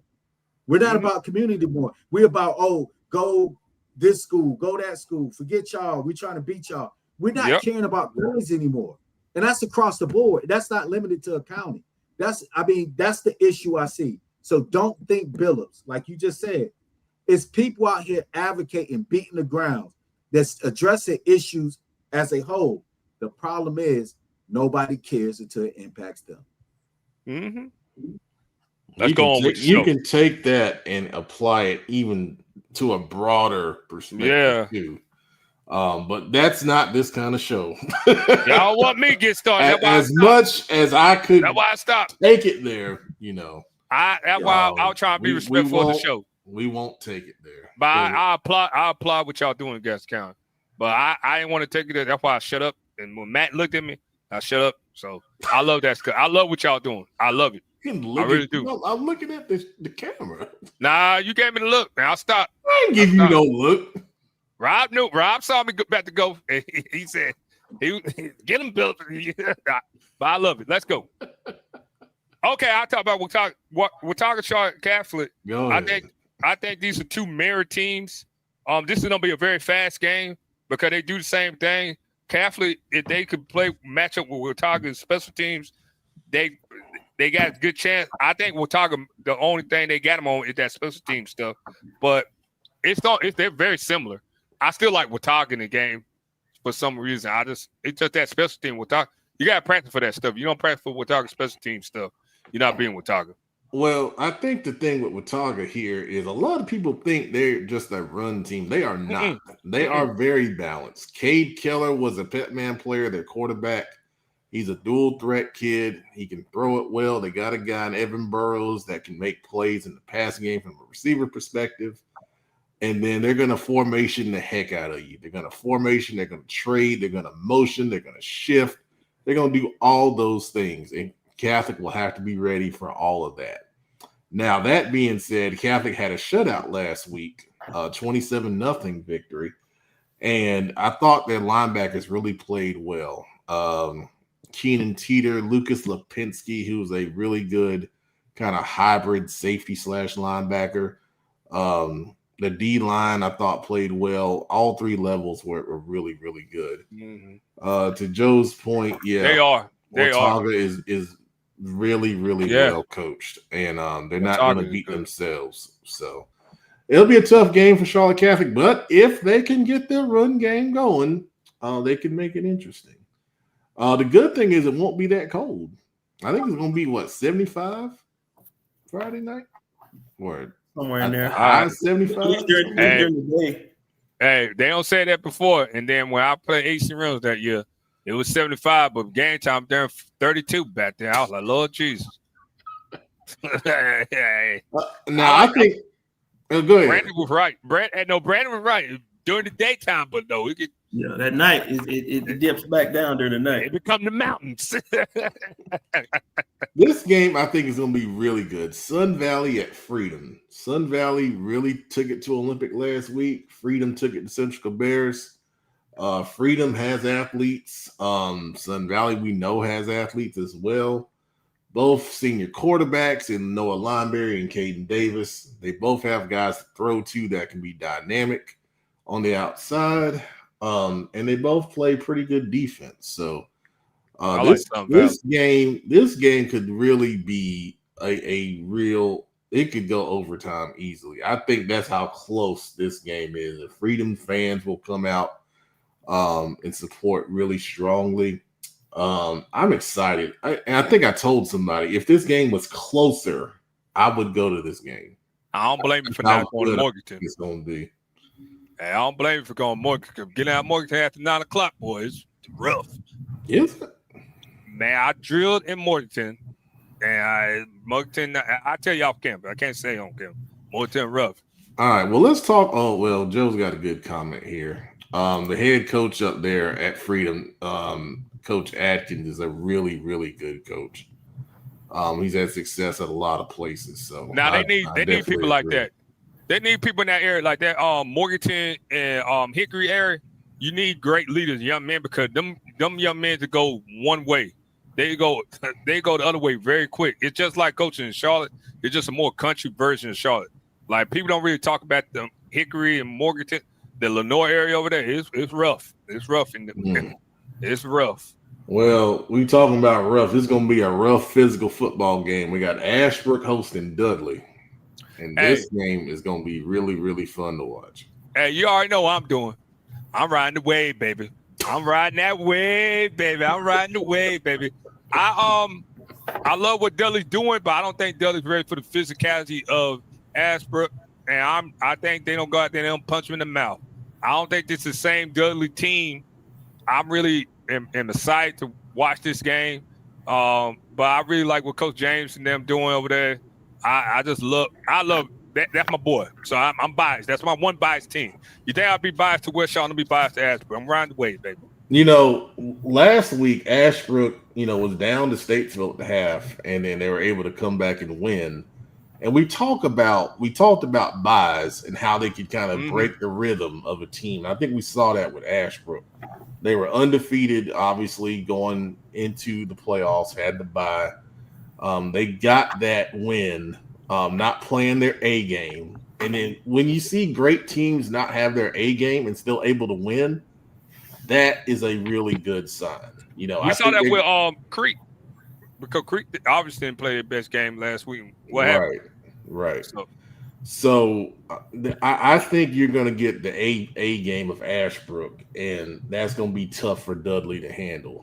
People are looking at Dudley and looking at the name, thinking, okay, this is Dudley. But to your point, when you start digging into, the analytics of their schedule and who they've played and all that stuff, you're right. It's not the same Dudley team. They had to, kind of make some adjustments. early in the season, and that's a credit to Coach Davis and that coaching staff up there who've been doing a great job for many years. But I think Ashbrook, with what they do and the physicality they play with both lines of scrimmage, the defense gets to the ball really fast. Dudley, I think they have some good offensive guys, but it's not the volume of what they've had in the past. That's the difference. Where you had 3 and 4 guys to worry about, because we saw them last year at J.M. Robinson, me and producer, and they literally had threats at every receiver position. They had 2 backs. They don't have that. They have good guys, but they don't have the depth that they had. That's the difference in this Dudley team. To Joe's point, it is going to be very physical. Now, don't get me wrong. Dudley still got some talent. They got an offensive lineman who's highly ranked in the state in class of 2028, Azir Waddell, who's really good. They've got, Robert McCollum, who has an offer from Syracuse on the defensive side of the football. But at the same time, Ashbrook has those guys and a little bit more. But I think that's going to be the difference. The funny thing about it, you can imagine them guys if Dudley didn't lose their talent like they lost. Oh my gosh, yes. Well, they wouldn't be an 11 seed. Now you don't start thinking about that. Hey, look, you don't start thinking about the talent they lost. We're not that kind of show, but the talent they lost with that team they got right now, woof. Right. Yeah, McCollum's a player, man. He's a real player, man. And he got a Syracuse offer this year as a senior. And you guys know how hard it is to get a daggone Division I offer as especially Syracuse. It's really hard to do. Especially that he got Syracuse offer where that coach up there, who I really like, Fran. Man, you're a physical, you're a blue collar player to get like that Syracuse offer. So that tells me a lot about him, because that's the only kind of play he want. He want a dog, a workhorse. So that's a lot. Speaking about that young man, so salute. Kings Mountain, 10 seed, going on the road to play on 2 seed Northern Guilford. Kings Mountain getting by TC Robertson 21-20 last week, and then Northern Guilford advancing 46-13. Who Northern beat? Let me see. Asheville. Well, they entered the playoff finally, so that's not me being shady. It just we saw what West Charlotte team give. That's the same. No, that ain't that. But Asheville is a more traditional run team, right? That's a mountain team, run team. Northern Guilford throw that ball, don't they? They're balanced. They have a good running back in Akers, but the quarterback Jackson Kemp is very accurate. Grayson Council as a receiver is really good. He came to our showcase and was a top receiver for them. Okay. They've got some good guys on defense as well at all 3 levels. As a matter of fact, I highlighted one of their D linemen in Pat Man's players, and Charlie Griffin, who had 2 sacks. It's a good edge player. So Kings Mountain here, it's a step up, or probably a couple steps up from TC Robertson, to be honest with you. And they're gonna have to play their best game. And they've been able to do enough to get by, but they're gonna have to be at their peak to go into Northern Guilford and knock them off, in my opinion. I would like to see the Kings Mountain advance so I can see the rematch.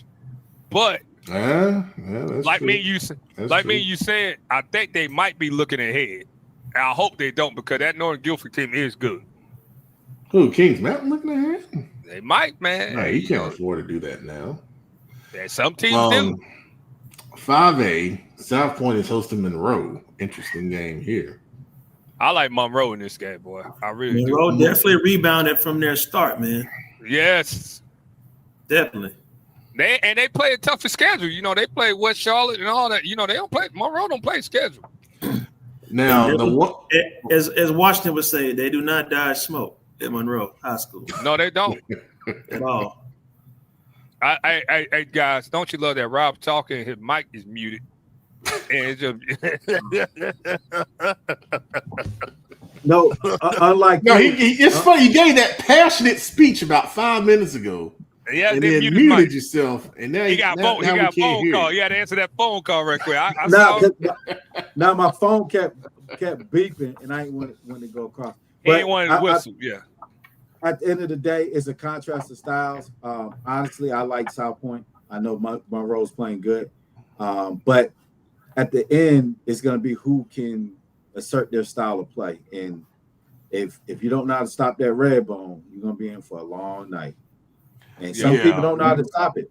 If you haven't faced teams that run that, it's real difficult to try to prepare for it within a week's time.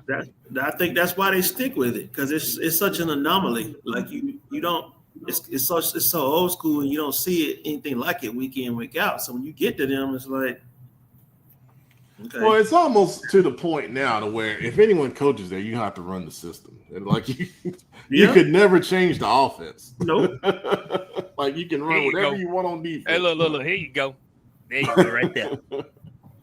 Now, to the point here, I think Monroe is playing their best ball of the season. But this is kind of like what we were saying about Dudley. You know, Monroe's state title team last year was great, but they lost a lot.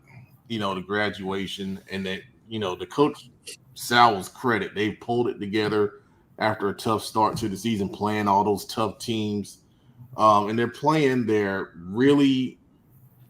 They're playing really, really good, but to stop South Point, you got to be able to have the depth and able to withstand all of the run block and all the cuts blocking they're going to do, linemen getting second level, cutting off linebacker flow, all that stuff.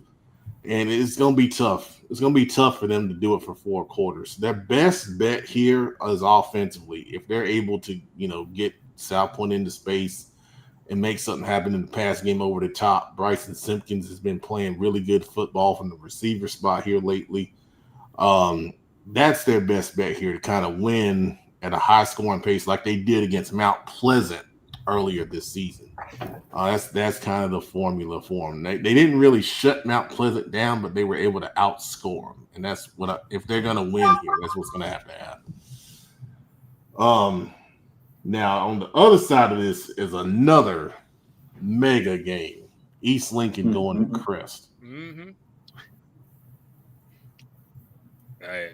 That East Lincoln offense versus that Crest defense don't be the X factor. I think Matt told me about that.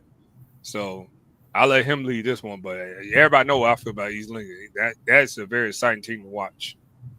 Well, Grant Lawless is probably the best quarterback in the state that nobody consistently talks about. He's committed to Wake Forest, and he's very accurate throwing the football, has a strong arm, and he has multiple threats. We talk about Jackson Dollar a good bit, the star tight end who's got offers from everybody in the world. But they have other guys in that offense that can do things. Davis Beam as a receiver is really, really good. Jalen Fletcher, he's got a hyphenated name. I forget the other half of his last name, but he was highlighted in Batman's players as the running back. He had 4 touchdowns, averaging 21 yards a carry on 6 carries for 125 yards last week.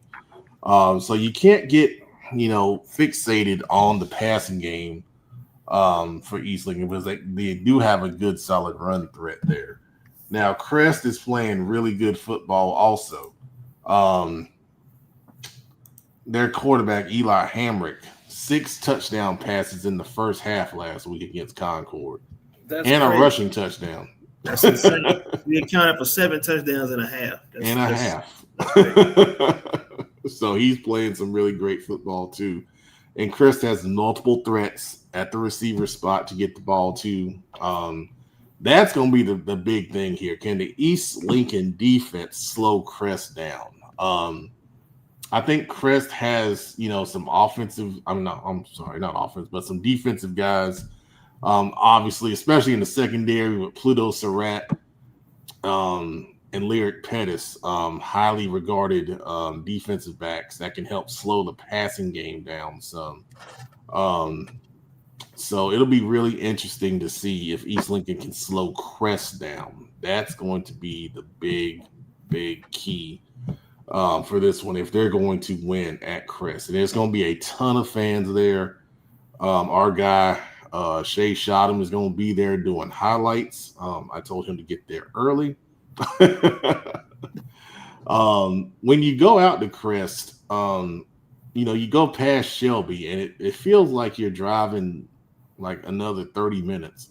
I know it's closer, but it just feels like it's further out because you literally go down like that 2-lane road, and then it just kind of pops up on the right-hand side there.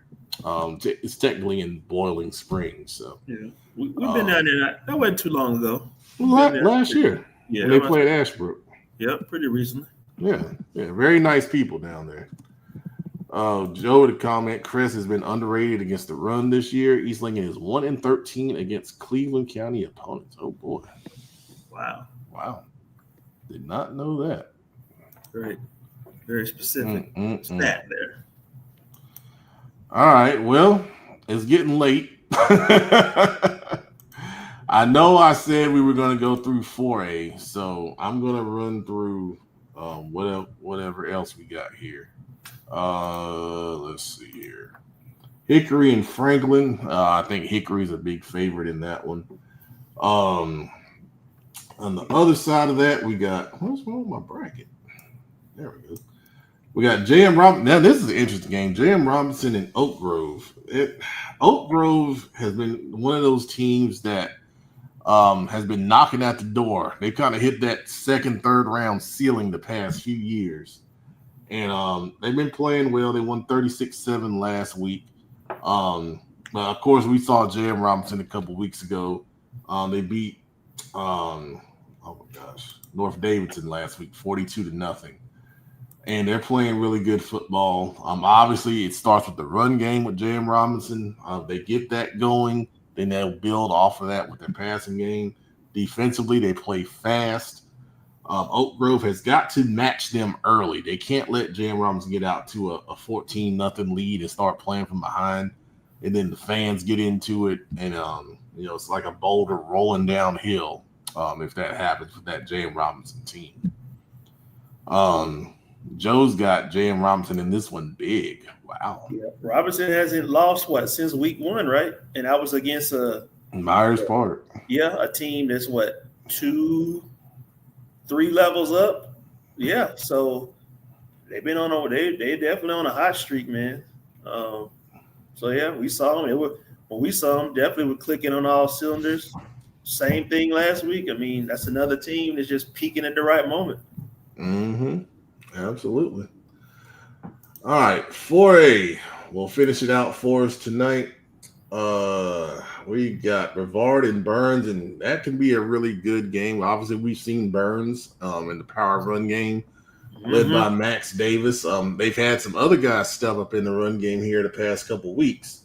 So obviously the big key for Brevard is try to slow down that running game, which is not. If he's got help, look out. Yeah. Him by himself is a lot. So you telling me he's got help now clicking? Oh, man. Yeah, that big offensive line gets going. Now, Brevard, obviously the 1 seed, they're really good too. They can be balanced offensively. You can't sit down and try to settle in on the run against them because they can throw it. They got a really dynamic receiver that can make plays in space. And we saw Burns have some trouble with that when they played Stuart Kramer.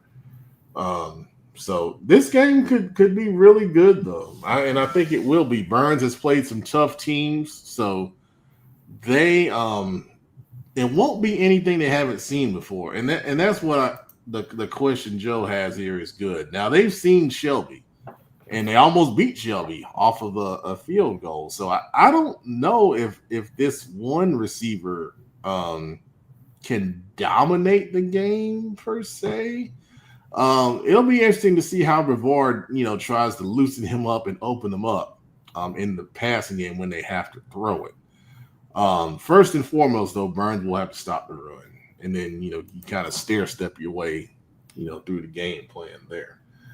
Mount Pleasant going up the road to play Pisgah. I think they've got a good shot here. Pisgah is your more traditional mountain team. But Mount Pleasant plays that style, so they kind of play like a mountain team in Charlotte. So it's not going to be anything that, they haven't, seen or they're not used to. It kind of plays into their hands because they, typically struggle with teams that spread it out and throw it. But, from all the intelligence I have on Pisgah, they're more of a run team.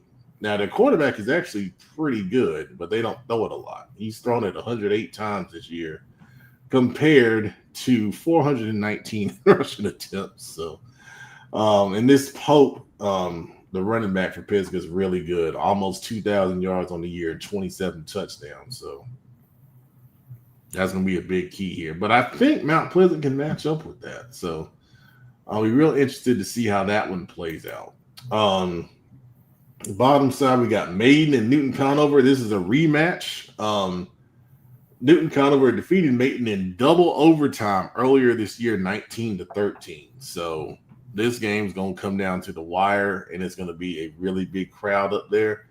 Highlighted Shannon Wingate Jr. for Maiden. He rushed for nearly 300 yards last week, and I think it was 3 touchdown runs.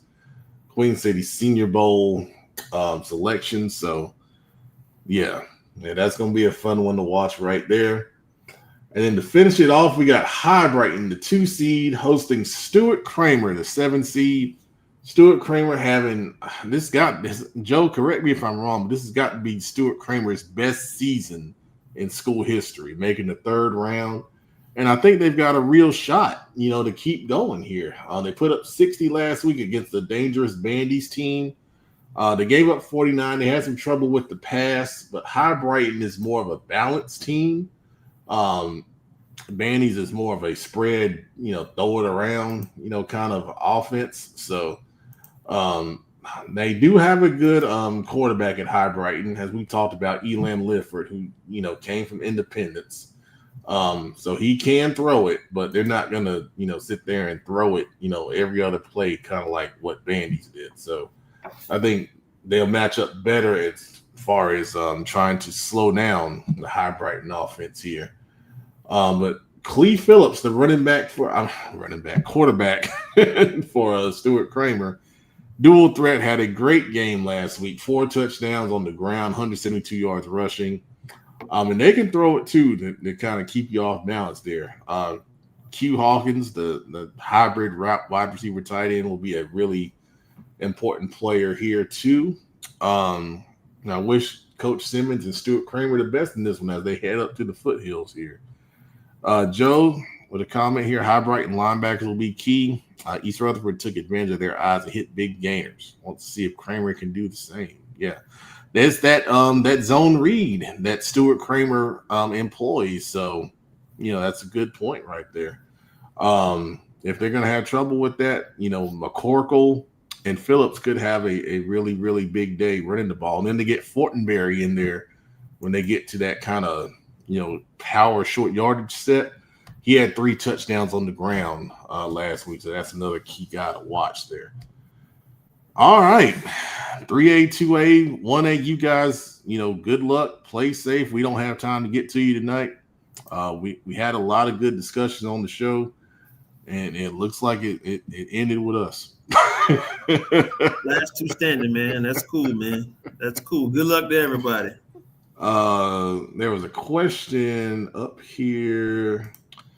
We are going to be at West Charlotte as they host Myers Park. So that's where we'll be Friday. So if you see us, say hello. We'll get there early. Oh, I'll get there early for sure. I'll do my best. I'll make a valiant effort to get there early. All right. Well, we appreciate everybody watching tonight. We gotta do Shelby. Do we have to do Shelby? He asked nicely. Oh man. All right. Shelby, where are you?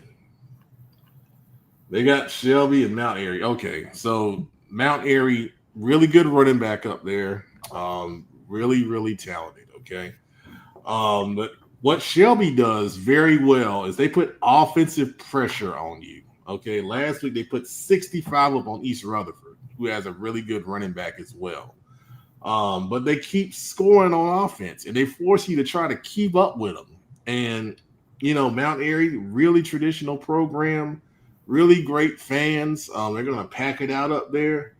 But I don't think they can stop Shelby's passing game. I really don't. And then the freshman, Jonas Woods, who we keep highlighting in Petman's players, he's running for 220 because he's, number one, the Shelby offensive line doing a great job. But then number two, he's seeing light boxes because when they go 3 and 4 wide, you got to account for that. Mm-hmm. So you got 5 and 6 guys in the box. I mean, I can almost run for 5 yards of carry and 5 guys in the box. So, it's a really tough matchup. It's a tough matchup for Mount Airy here. So the only way that they're going to slow them down is if they can get to Land Farmer from a pass rush standpoint. And I don't see it, man. I don't see it. Joe with a good point here also. And you're right. They don't because, the offense is so good and they're so efficient. But that is a good thing. That is a good thing. And that run defense is going to get tested. It's going to get tested in this one because Mount Airy, if there's one thing they can do is run the football. And that's going to be their key. Their best defense is their offense. They can run the ball, get first downs, keep Shelby's offense off the field. That is their key to victory. And I don't understand why Land doesn't have more offers. It's crazy to me. I don't know if it's level of competition or what, but I think the kid is a heck of a player. And now he's showing he can be a dual threat on top of that. So there's your Shelby breakdown in honor of Big Eye not being here. Somebody had to do it. Yep. Yeah, I guess we did. All right. Everybody go out to a game Friday. We'll have Friday Night Live here at midnight with me. You guys come and join me. And we'll break down round 3's action and the NCHSAA state championship game. So thanks to Coach Creed for joining us earlier and all the Gaston County talk that we had earlier on the show. And thank you all for watching Football Focus Weekly, the best high school football show in the Carolinas and beyond. Everybody have a great night. Not even debatable. Have a good night. No other show around. Not worth talking about. Unless you want to make, worth, comparisons that don't make sense. But good night. Make sure you eat a tomato